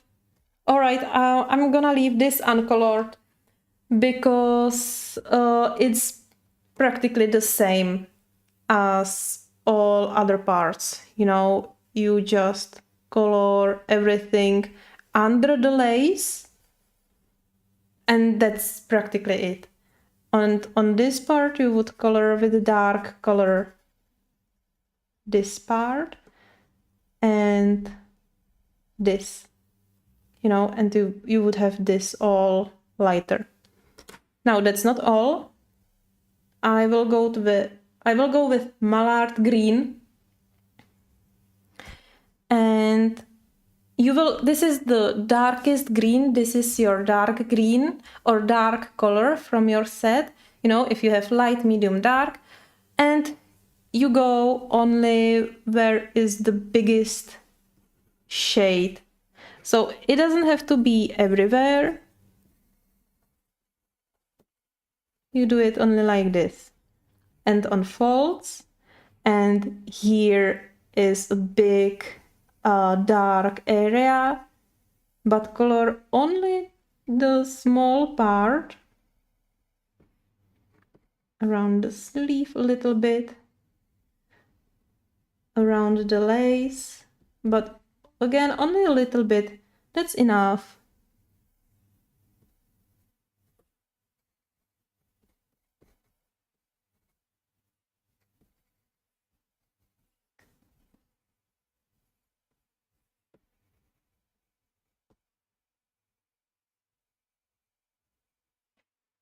Yeah, and on skirt, again only the edges. Yeah, you can add some darker areas here, but that's not necessary, especially because this is very small area, like you have small sections.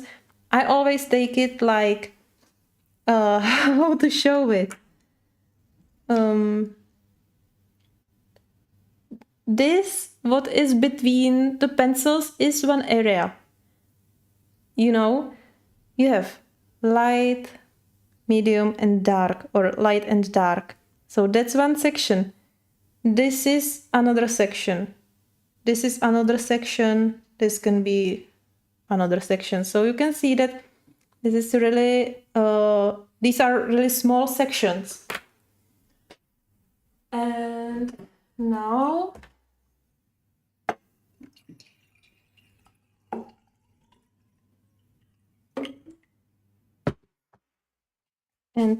I take water and a brush and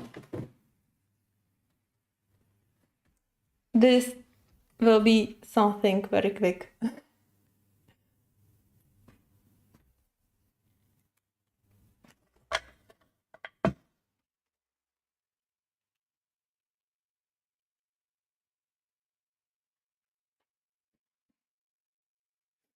So always keep your brush clean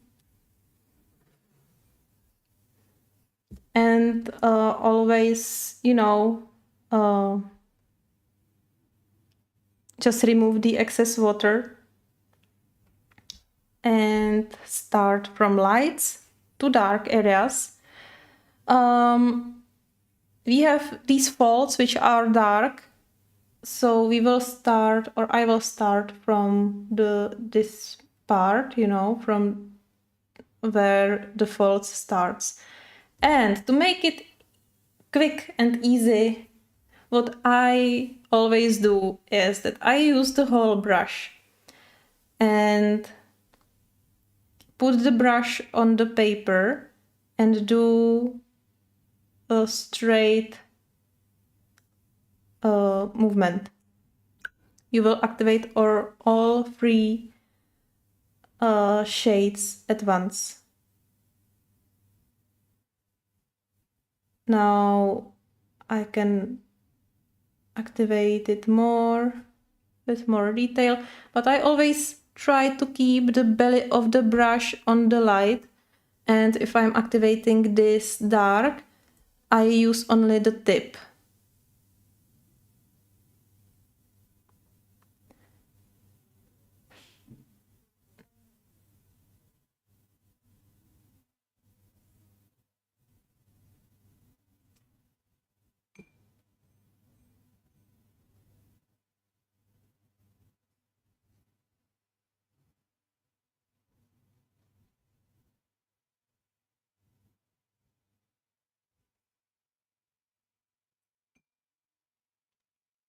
No, and even if I go the opposite side, I try to not mix all the colors.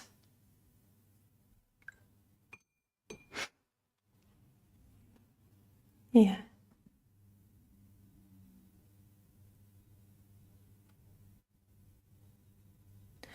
And also note that I didn't print this page on watercolor paper, so it starts to buckling a little bit. But if you use better paper, I am using, this is 70G GSM paper, so it's really not for wet media, but that's fine. It's only for the demonstration. You can see how beautiful the color is when you activate it. Also, on better paper, for more suitable for wet media, it would look nicer, more vibrant. I see that the middle part is a little bit washed out, but it really depends on the paper mainly. And you see that the blending here isn't very smooth as well. That's again just because of the paper, because one layer can dry very quickly. So if you want to go back to it and try to mix it with the other colors, it will be partially dry. Like or more soaked up in the paper. Yeah, but overall, you see that using Inktense is really quick and effective, and I love to use them. Really, this is one of my favorite medium, together with Inktense blocks. Sometimes they are more convenient to use because you use them as regular watercolors. You know, I mean that you go right on the palette and you pick up the color from the stick and apply it right on the paper.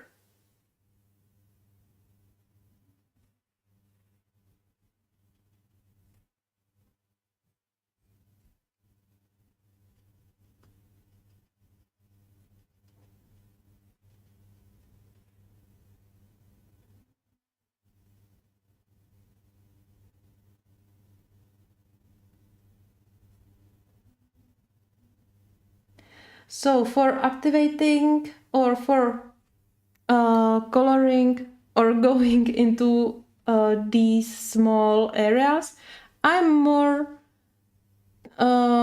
in using only a tip brush, the tip of the brush,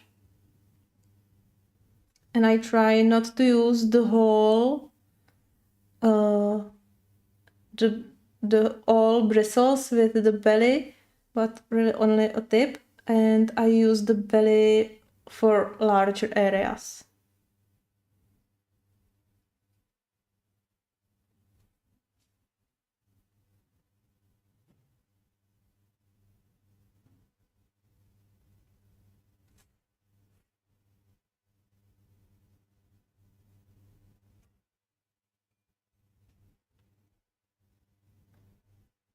If any of you have any questions, let me know.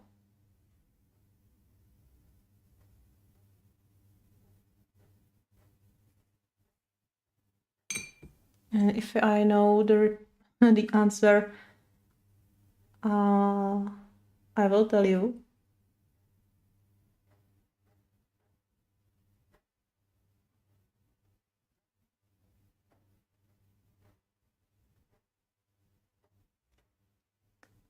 It is it is more about moving the ink, around the paper.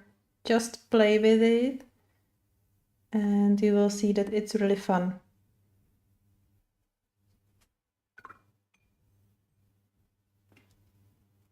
Yeah, now on this area, to make it quick, and not on this stream, but overall, this is just what I normally use. I told you that I have many sections here. So I take the whole brush, I put it whole on the paper, and I again make a straight line. Clean the brush, make it again here. And now I will get back and finish it. So I will go from light and I will make a better transition.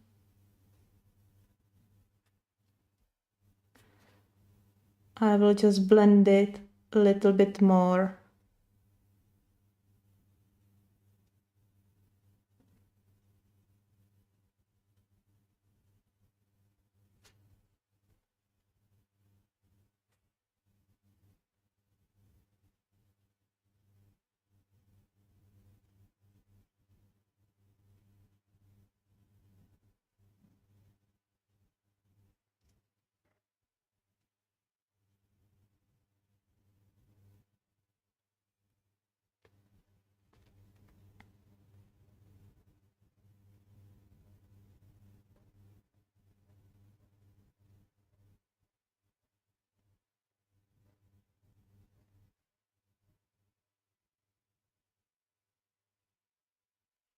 Sometimes it can end up that you have colored too much into the light areas, but it's fine because you can always use Posca and you can always fix it.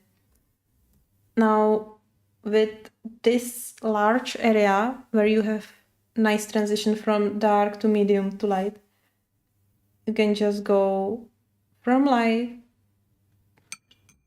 to dark, and you can turn your brush once so you have a clear side, you know,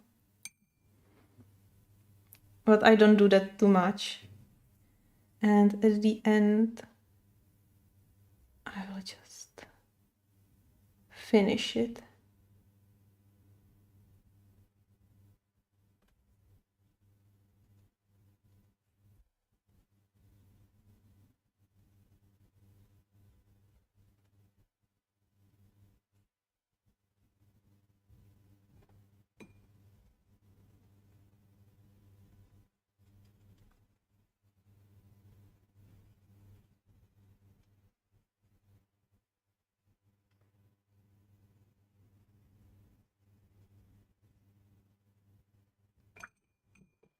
Yeah, and that's basically it. This is a quick way how you can color something with your Inktense. I usually color the whole pages with Inktense. For example, the double page in the alien worlds, you know. And now I have something here, something a little bit different.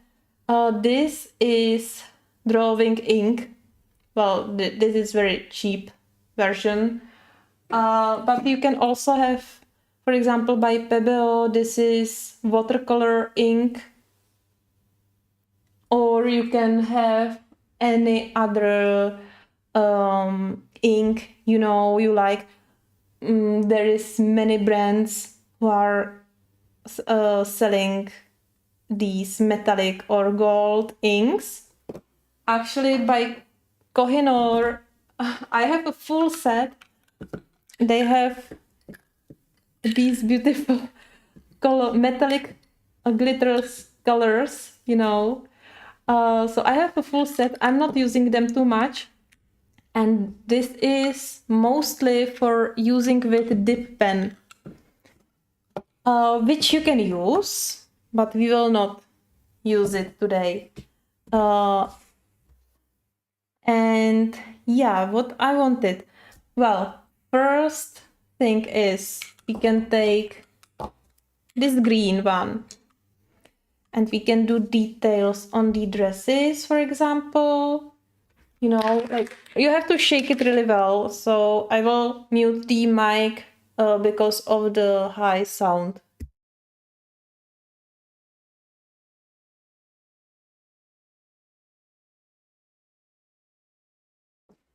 All right. And let's take some brush. How about we try some brush?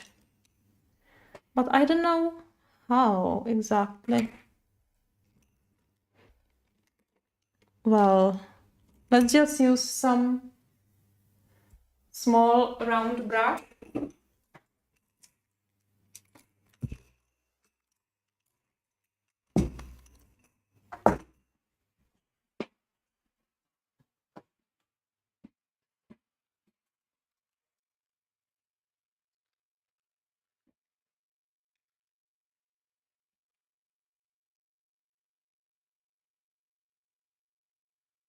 All right. As I said, you can really use whatever you have. You can use Coliro Pearl colors or inks, you know, or any other shiny or metallic stuffs. And we can add some details. How about on these folds?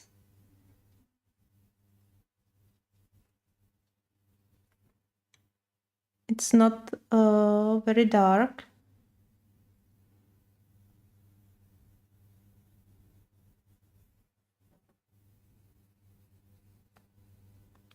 But let's put it here like this, only for a little bit of accent.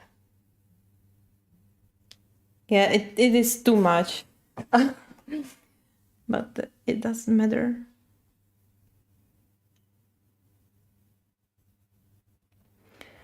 Now let's see if it will be sparkling. Yes, it is. It is sparkling. So you can add a touch of magic into your drawing or colorings like this.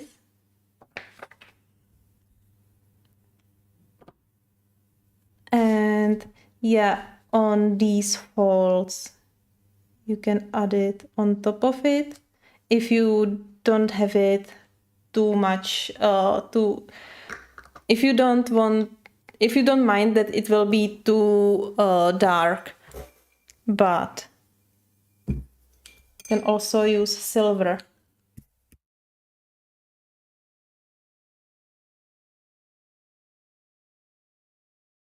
So let's take this silver.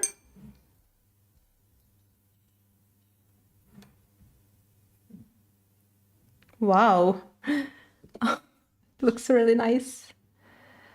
And we can go over the top of these folds with the silver. It's not much visible, you know, but it adds a little bit of accent.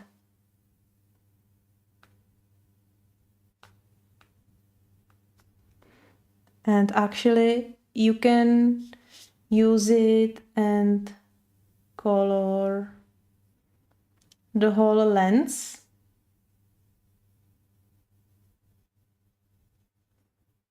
Oh, and we can use the green one as well.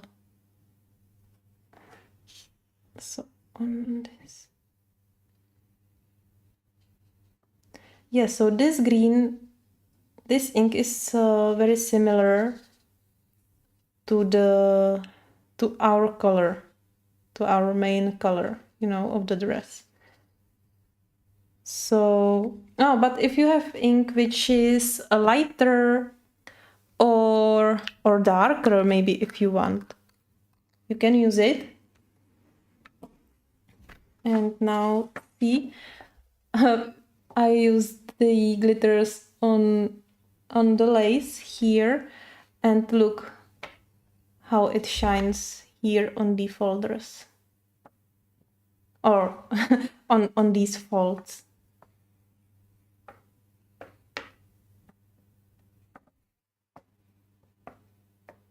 Yeah, I like to play with stuffs like this because, you know, it's something a little bit different, a little bit interesting.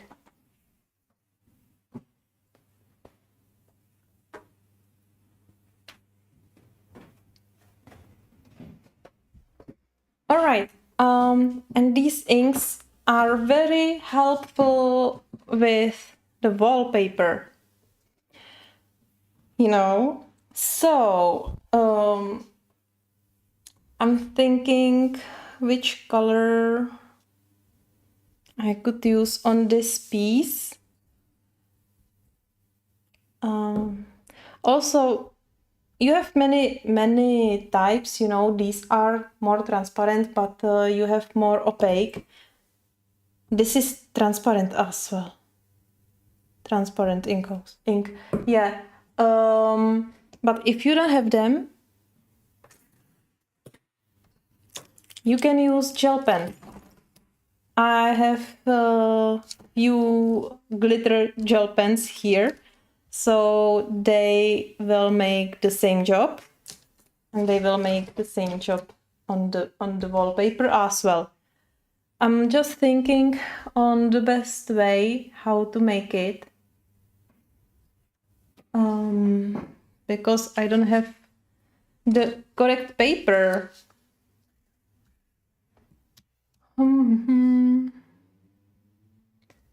Would be very, very along with pencils. Oh yes, we can use markers. I would forget that I have them. So some nice color. How about some red color?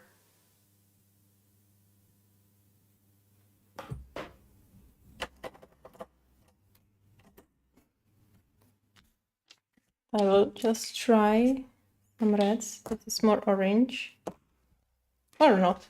No. Yeah, this one is good. This one is too bright. So I will go with this. This is Ohu marker R160 cadmium red. And now this will be very fast, very fast trick. And I really like to use fast ways how to color large areas, because you can spend hours on this part, or you can help yourself with marker and you can spend half the time or less. Ooh. So I will just go up and down.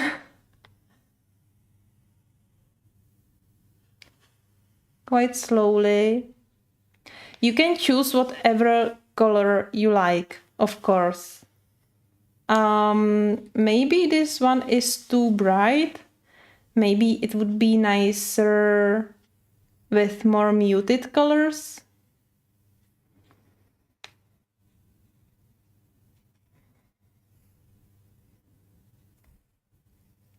But for this demonstration, I think it will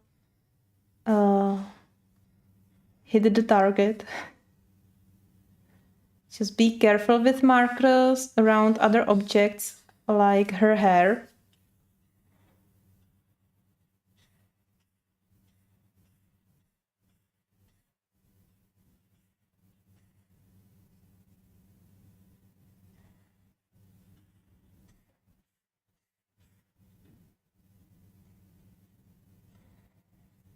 All right, so we have it somehow like this. And now what I love to do is to use pencils over the markers.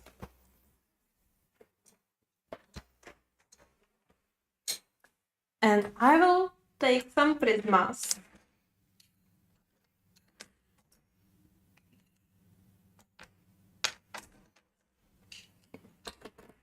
I will use the same colors which I used for the previous coloring. And now, so I made a base with markers, but it's quite flat, right? So before we dig into all these ornaments, you'll make it a little bit more natural. Of course, if you have the hair finished, it would also look more natural, let me see,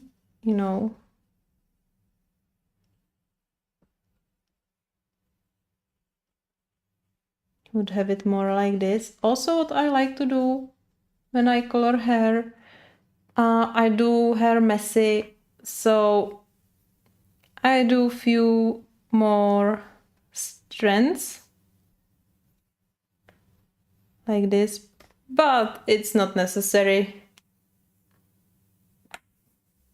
So I will take the dark color, dark red, Crimson Lake, and I will color the edges.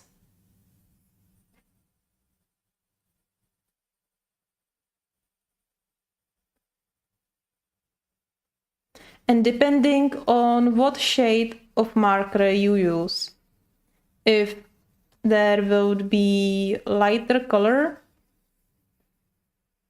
then the shading would be more visible, for example, you know.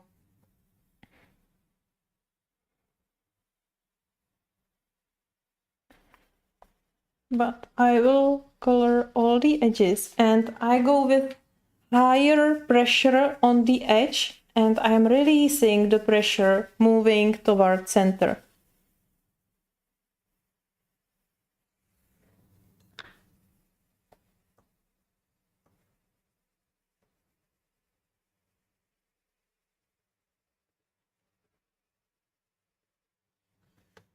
And the same here, especially we have the frame here. I don't know if this is a flower which she had in her hair.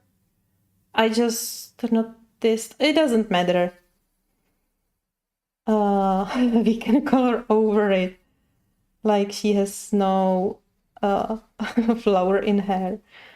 And let me fix this part a little bit more. I will just do her hair on this part.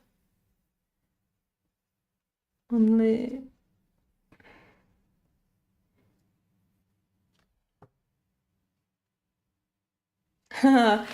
Leslie, always Prismas over everything. Yeah.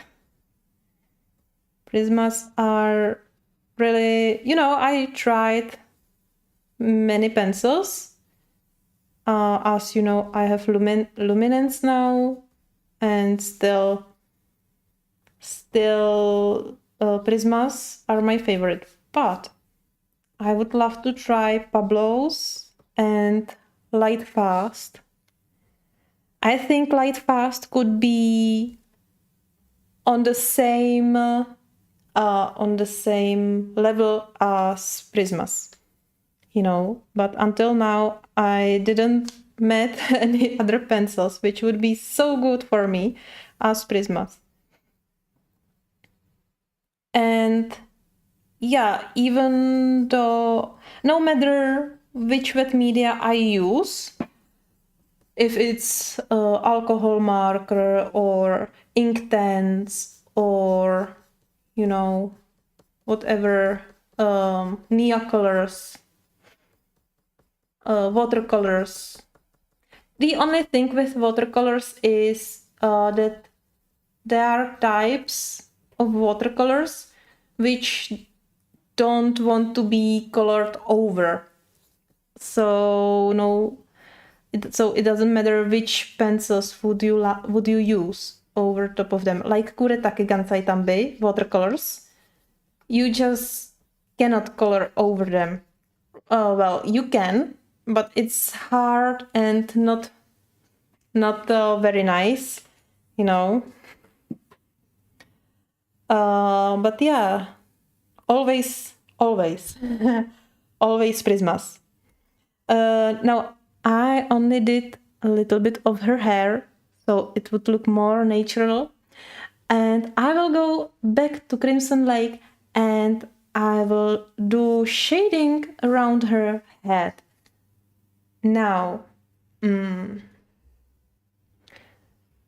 I would say don't do shading around her whole hair. What we can do on this edge, in this corner, we just extend it a little bit more, like this. But we will make it like it's part of this shadow, like this. And now I go on the bottom part of her head. And I will do it like this. And here can be a tiny little bit of shadow as well. I assume that the light goes like this, so she is casting shadow on the wall.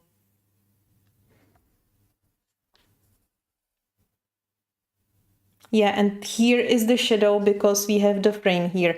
And the shadow here is because it's a frame, like it's the edge of the page. So to make it more 3D or more dimensional, you know, make it. And also this chair casts a shadow on the wall.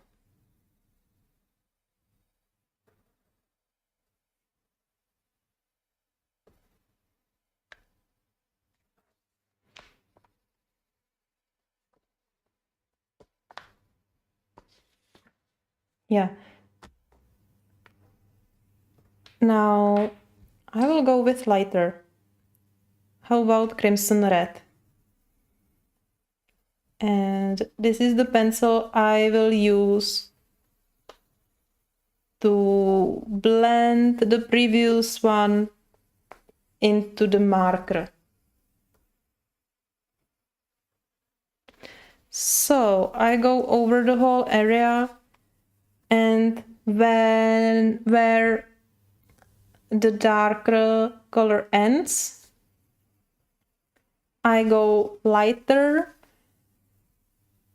extend it to the marker, you know,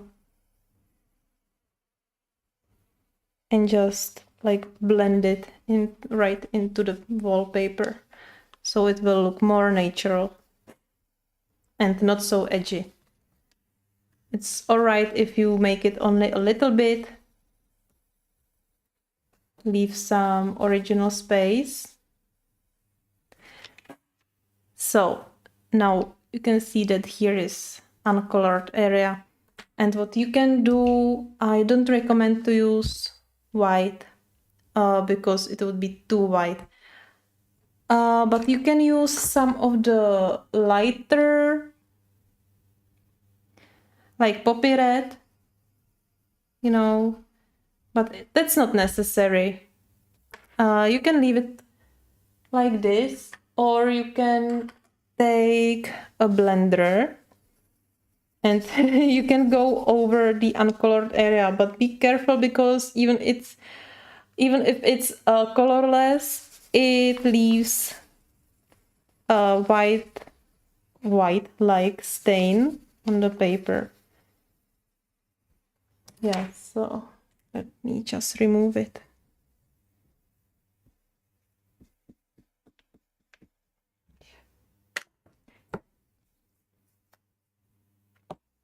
Now, if you want to do more, the edges more dark, you can use dark brown. And again, it depends. You can also use indigo blue. I usually use blue for shadowing the red color, but brown works well as well. And I'm using only very light pressure, you know, because we don't want to have any hard edges. We just want to have some more shadow.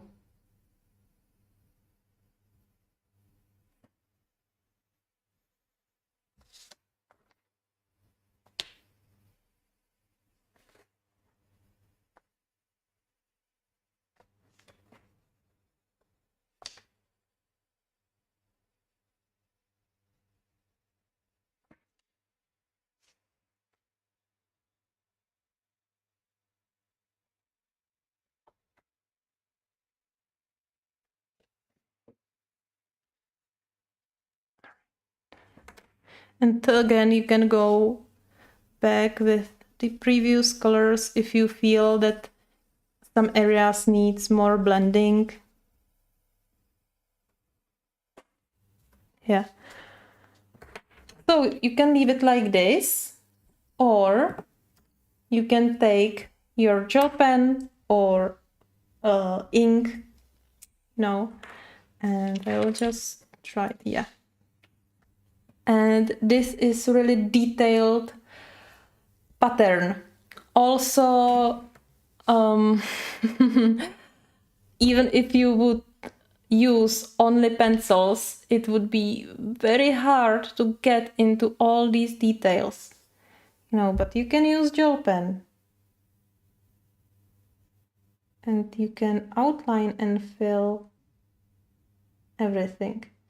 And I have transparent gel pen. So it's not very visible. Let me try another one.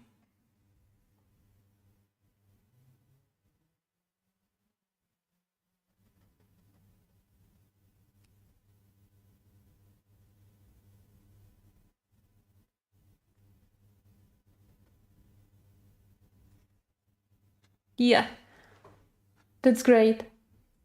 So try to use more metallic than glitter pens. And this is, what is this? Oh my god. Dong A Gel Zone. This is some cheap pen, which I just found on some eShop. And it doesn't work much. Maybe I should shake it, but it's not like Posca. Oh well, this is the big problem with gel pens, that they are not working every time. Come on, no, it's that. Don't worry.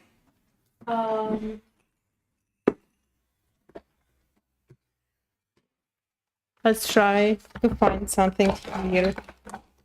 I knew that. I knew that. I have gold metallic Posca. I have it for years and I use it maybe once. So I gave it a shake. This is PC1M. It's 0.7 millimeters. Yes, this will be beautiful. And let me adjust the view.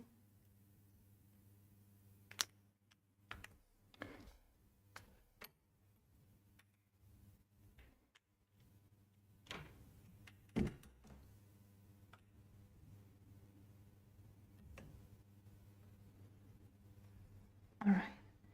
So you can outline and fill all the patterns, all the flowers and leaves here. And this is what I really like to use. Not that I would try it many times, but I did similar thing on one page from Johanna's Christmas.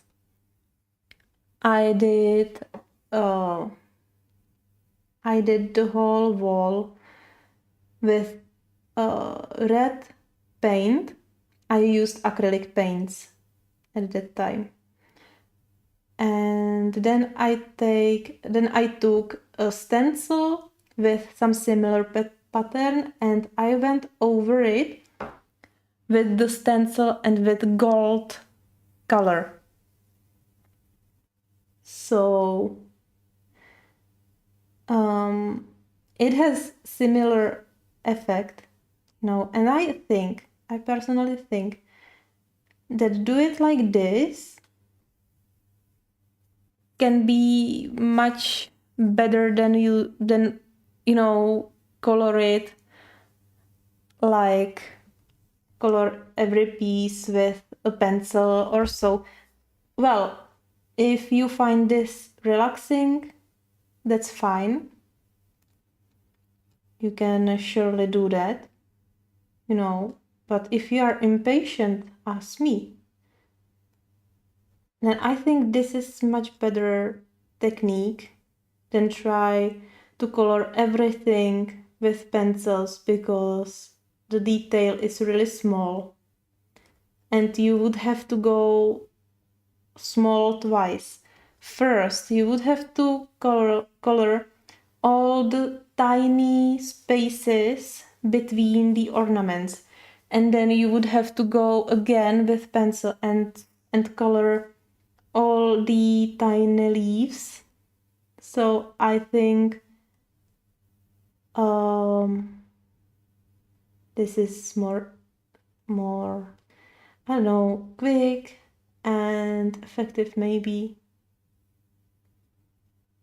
But as I said, if you don't mind, if you find it relaxing, you can make it with pencil for sure.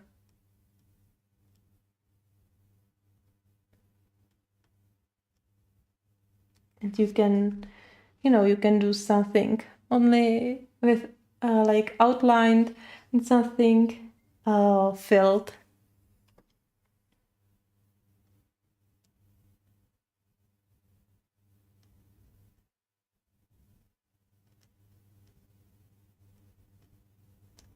You can also, if you don't have Posca or any other acrylic pen, you can use Coliro Pearl Colors, for example, or some other metallic paints. You would only use your brush, and I would recommend some small, tiny brush because the details are here very small.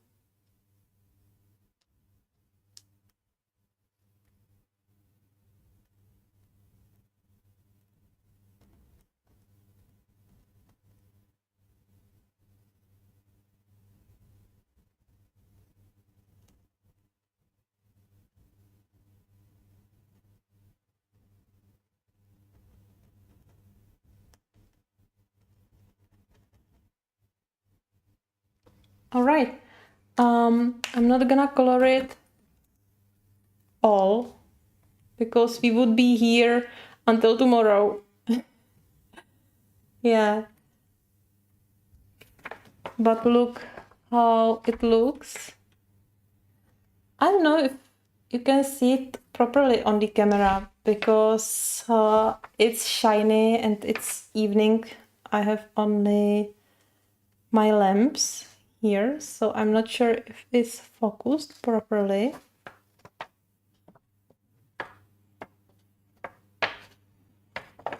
And some nice combinations are actually everything, every color with gold is beautiful. Also one another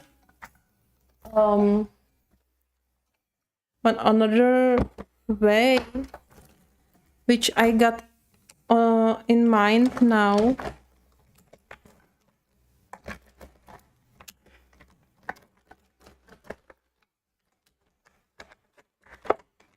All right, this is the only red I have.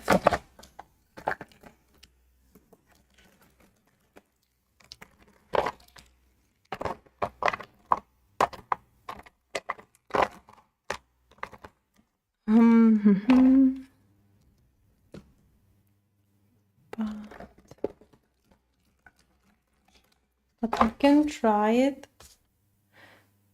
It would be too similar. No. All right, I can try this glitter red. It's Art Magico again, and it's glitter paint pen. And another thing I just came to my mind. You can take your gel pen or acrylic pen and you can color all the area between the ornaments. And I was talking about this, doing with pencils, that it would be really hard and long work. Yeah, but with acrylic pen, you can see that it goes much faster.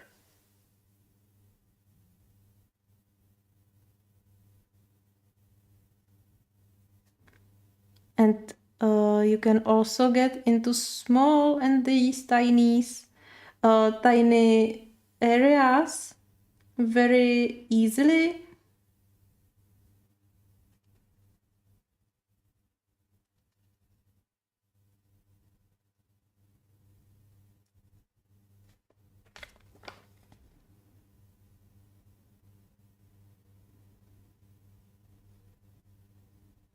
So that was quick, right? Such a small area, but quick. Yeah, it's metallic, so it will be shiny. It maybe not. It will not maybe matching the gold, But you have the idea. I used what I have found here, and then you color all the ornaments with the gold color.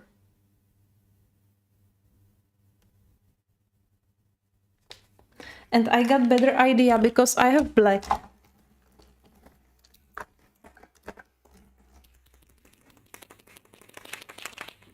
I have black, so you will see it much better.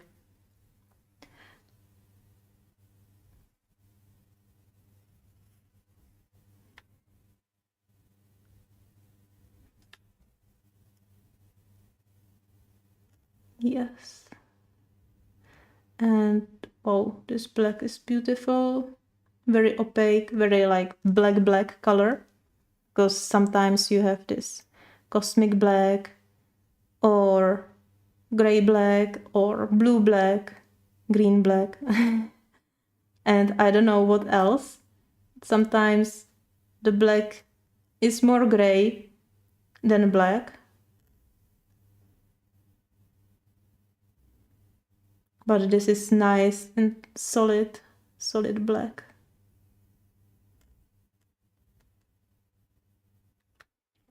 Yeah, so it's really challenging even with the paint pen because the details are really detailed.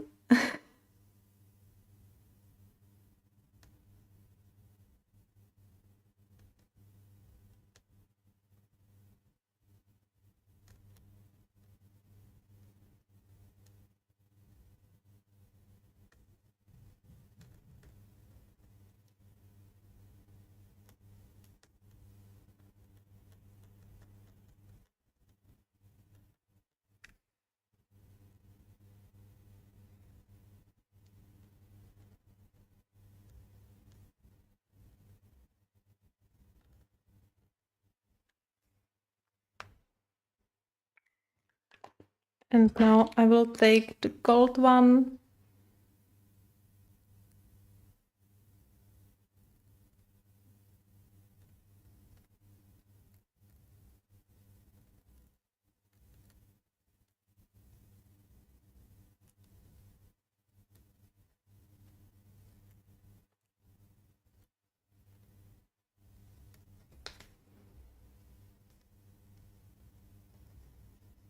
Now you can see how this part is very quick.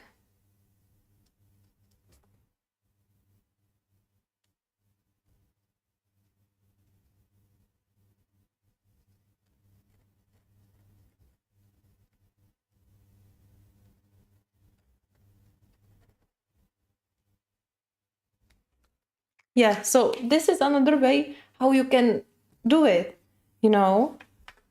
I really recommend Posca pens, but I understand that they are expensive.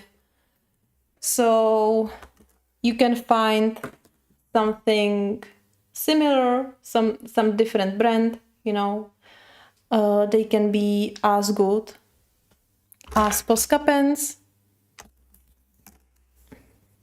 And yeah, you can make it like this. Only one thing, if you use, yeah, the black is better.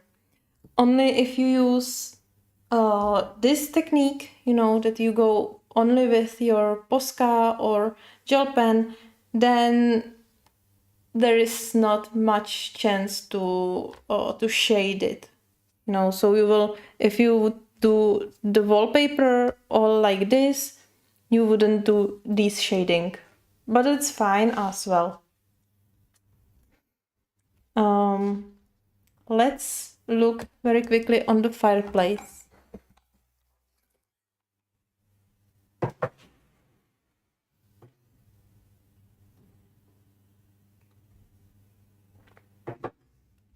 And yeah, what I would do, again, as usually, I would use markers and went over top of it with pencils. But I will not use it. I'm not gonna use markers now. I will use Prismas.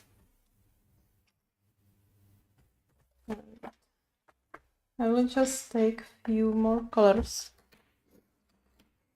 And basically, if you look at the fire, well, sometimes you just don't see where are the flames red or not red, and where are more yellow. But basically, the higher temperature you have, the higher temperature,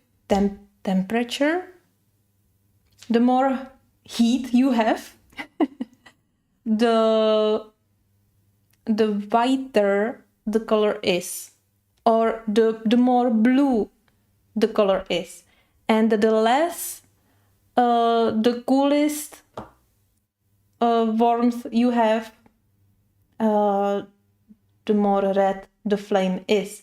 It means you always have the highest warm in the middle, you know, so it will be more white, and flame or fire like this will not get into the blue scale, because it will not reach such a temperature, you know. So it will be very light yellow to yellow to white, and the more to the edges it will be more orange and red. So I will start with canary yellow, and I will just lightly color all these areas. Of course that it's flaming, you know, so you can put some yellow here as well on the top part. Of course, it will be more dynamic. And I continue with this orange Espanol, Spanish orange. And I will just, you know, color it in between the space in between the yellow and white.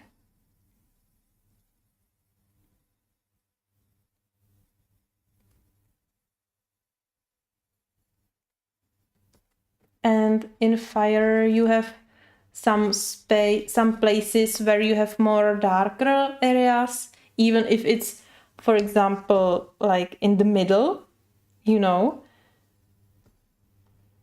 So you can really you know, release your imagination on that.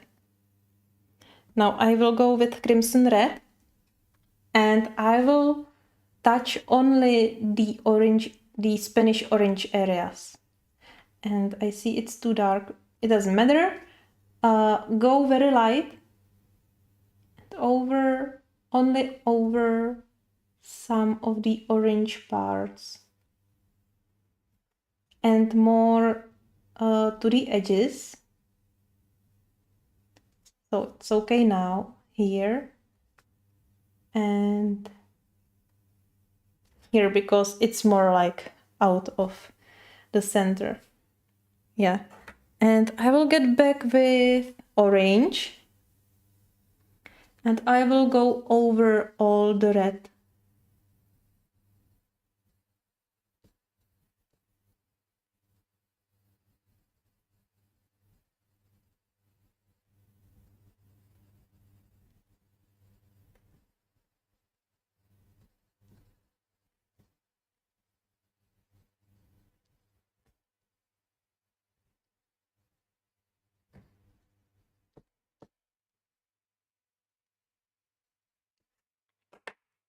Now again to Spanish orange.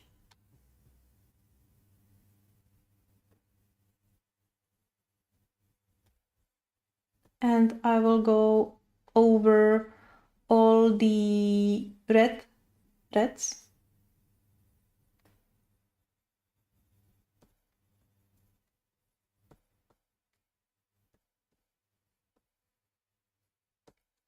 And now I take this canary yellow and I will go over the first yellow I used. But also I will blend the yellow into the orange and reds.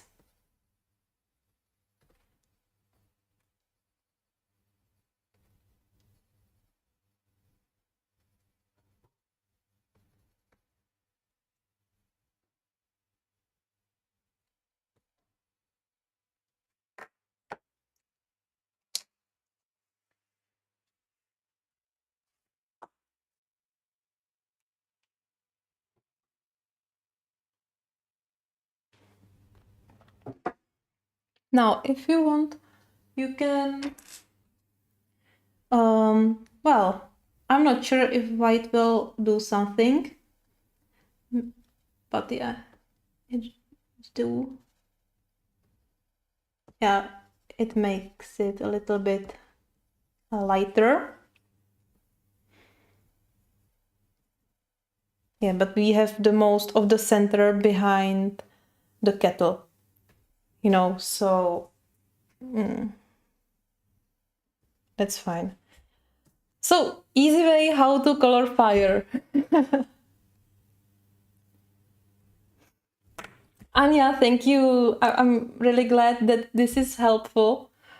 Now we are 3 hours in stream. I will finish it with the rest of the fireplace. And I know that we have another picture, but we can leave it on some another time.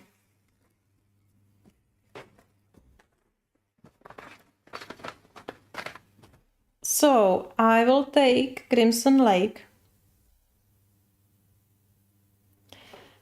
And I will start with the inner part, you know, and you can see the shading here. That's good. So because we have the frame here, so it's more likely that the corner will be very dark, like from our point of view. If we look at it like it's, you know, we are looking like from this side. If we would look from this side, it wouldn't be probably too much dark. We are looking more like from this side, I guess. Yeah, so I will do it dark red.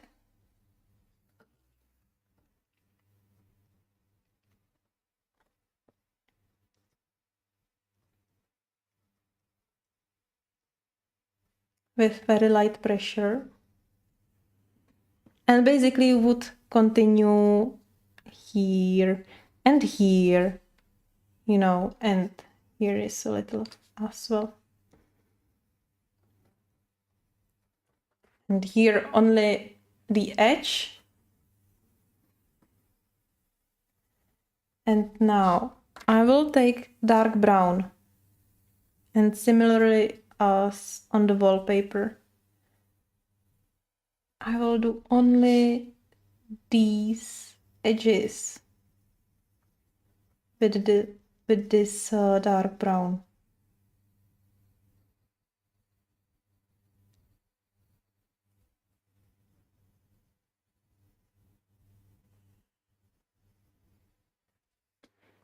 And now I will go with lighter, so crimson red.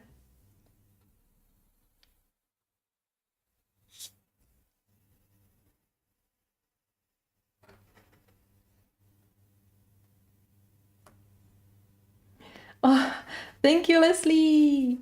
I can, you can play this or other live stream all again and again. No, I'm kidding. You're very kind.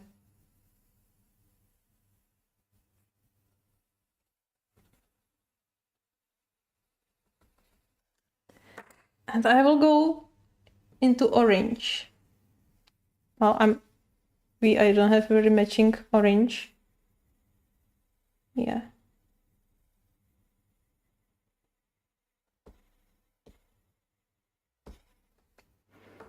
And here is the Spanish orange.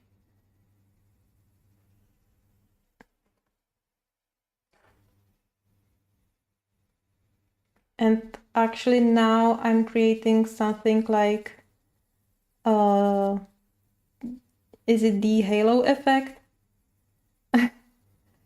So this should be something like that you have the source of this great light or fire. Then you have the aura around it, right?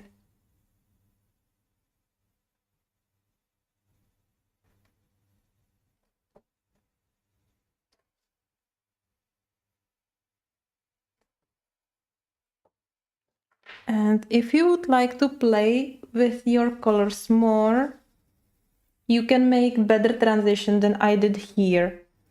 But in this case, it doesn't matter too much because sometimes you have it with this slide like this.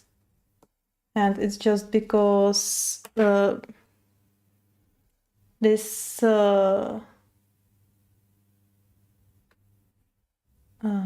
because this has to end somewhere. No, not this one. It was this one. So I'm doing more layers to achieve really opaque background.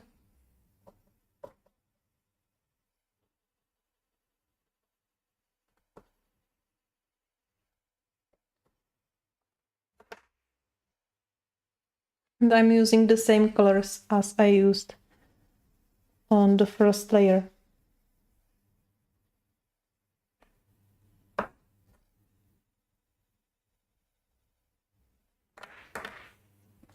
Yeah.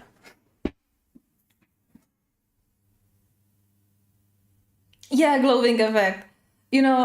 As I'm so tired now, I'm missing words as glowing.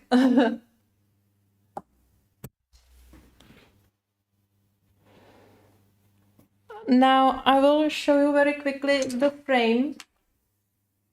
And I will use these three colors. Dark brown, this is sienna brown, and sand. And I use sand only for highlights.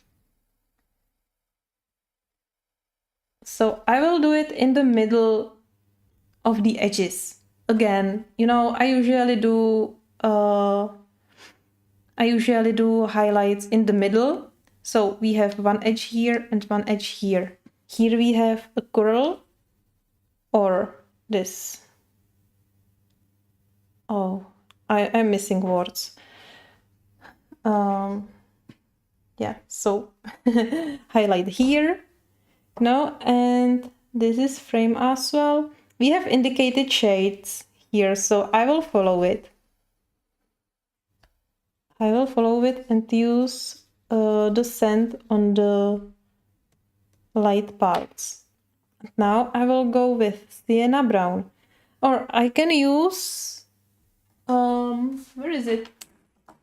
The yellow ochre in between them. But now I will use sienna brown. And I will do it from the edges right to the sand, very lightly to the sand. And here I'm following the upscale, you know, the moving up here.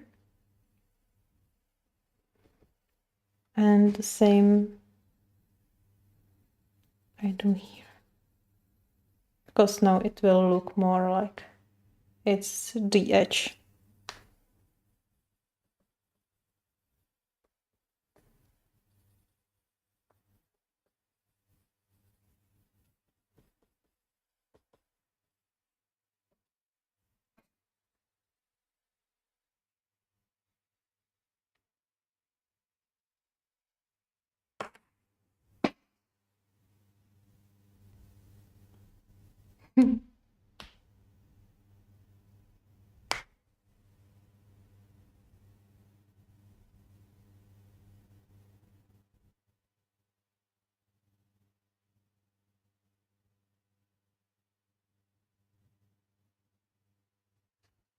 Yeah, it can be too much to have such a red color. It's harder to choose the right color with markers, but you can use whatever you wish, and you have two options how you can color it. You know, you can make it like do a wash with watercolor pencils and then go over it, and you can use pencils like whatever color you like and color the ornaments, or you can make it like this, and you can make it like this with pencils as well.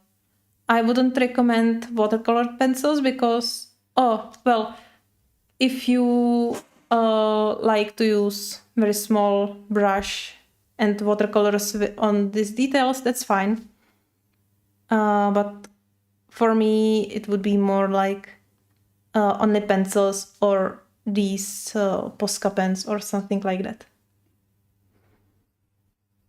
Now I have dark brown.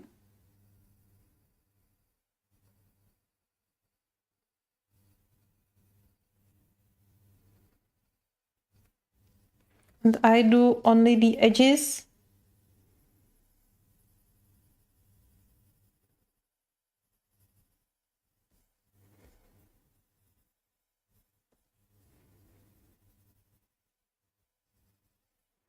And now I will have a yellow ochre. And I will blend all the browns a little bit into the sand. You know, it will look a little bit like gold frame.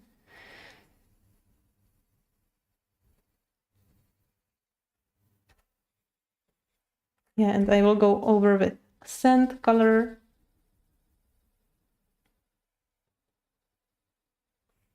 And blend it all together.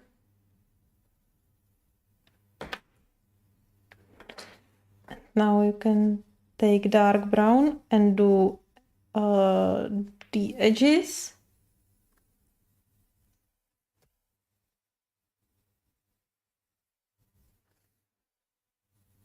You can emphasize the edges here a little bit more.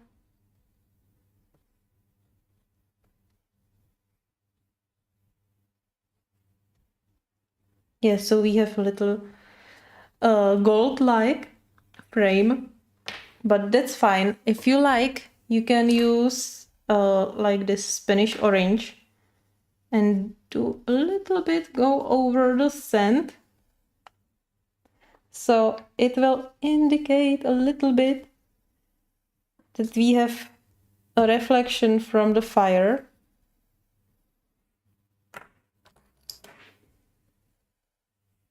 Maybe with the canary yellow as well. yeah, maybe you can go more with the sienna brown or with any other light brown color. So it will not look so much like gold. And you see, you can go over the whole area, and now it looks now it looks less like gold and more like wood. So you can see that only one color can change the whole concept.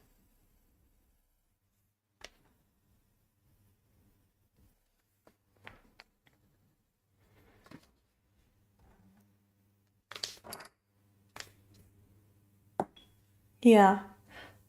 So here it is. Now, Anya, you had a question if I can go with Prismas over the watercolor pencils. Of course you can. I will show you. I take one green, two greens. All right, I will take two greens. I have dark green and what's this? Netuším. I have no idea. It's PC909 and PC908. And very easily, where I can try it. Oh, all right, on this sleeve.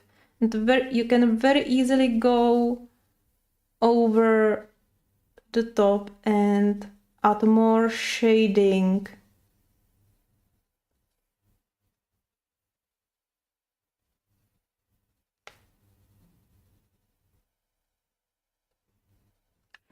You see, and now I will go with the lighter color and blend it more into the original layer.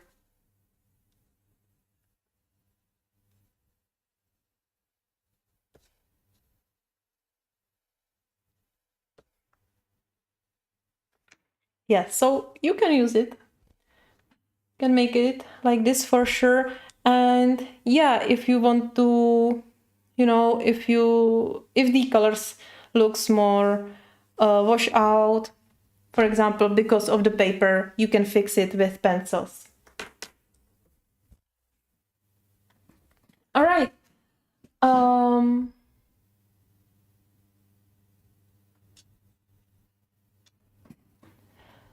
So here is the first picture. These are our pages. Yeah, I hope it was helpful. And yeah, what I wanted to say. So these were some basics. Some of them are a little bit more advanced, but still like basics what I am using for coloring, how I color, and you can see that it doesn't have to be very hard to pick colors or to make some effect. Everything is only a play between lights and darks.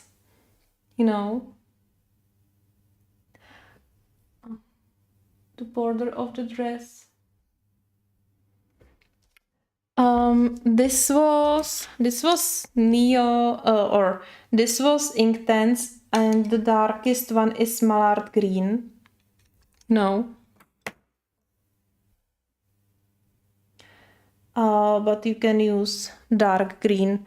Basically, you can follow with pencils all your darks you created, and you can use go over it with pencils. So these were these two pages. We have this one left, but I will leave it on some another time. It's on watercolor paper, so probably we will use Inktense or watercolors. And yeah, uh,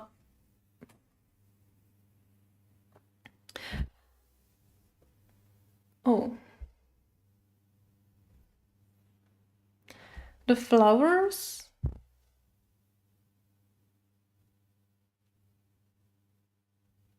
Ah, you mean this or this? Ah, oh, these are flowers. Yes. I used the ink, so I don't know how it will work. Oh yes, but you can do basic layer with the ink and then you can go over it with the pencil as well. It really depends on you. Yeah, and I was trying various inks here, so it's pretty and shiny. And it seems that if you go over with the pencil, it will still shines. All right. Thank you guys very much for being here today with me. And yeah, hope I will see you again. Take care, have a great day or great night, and yeah, see you soon. Bye.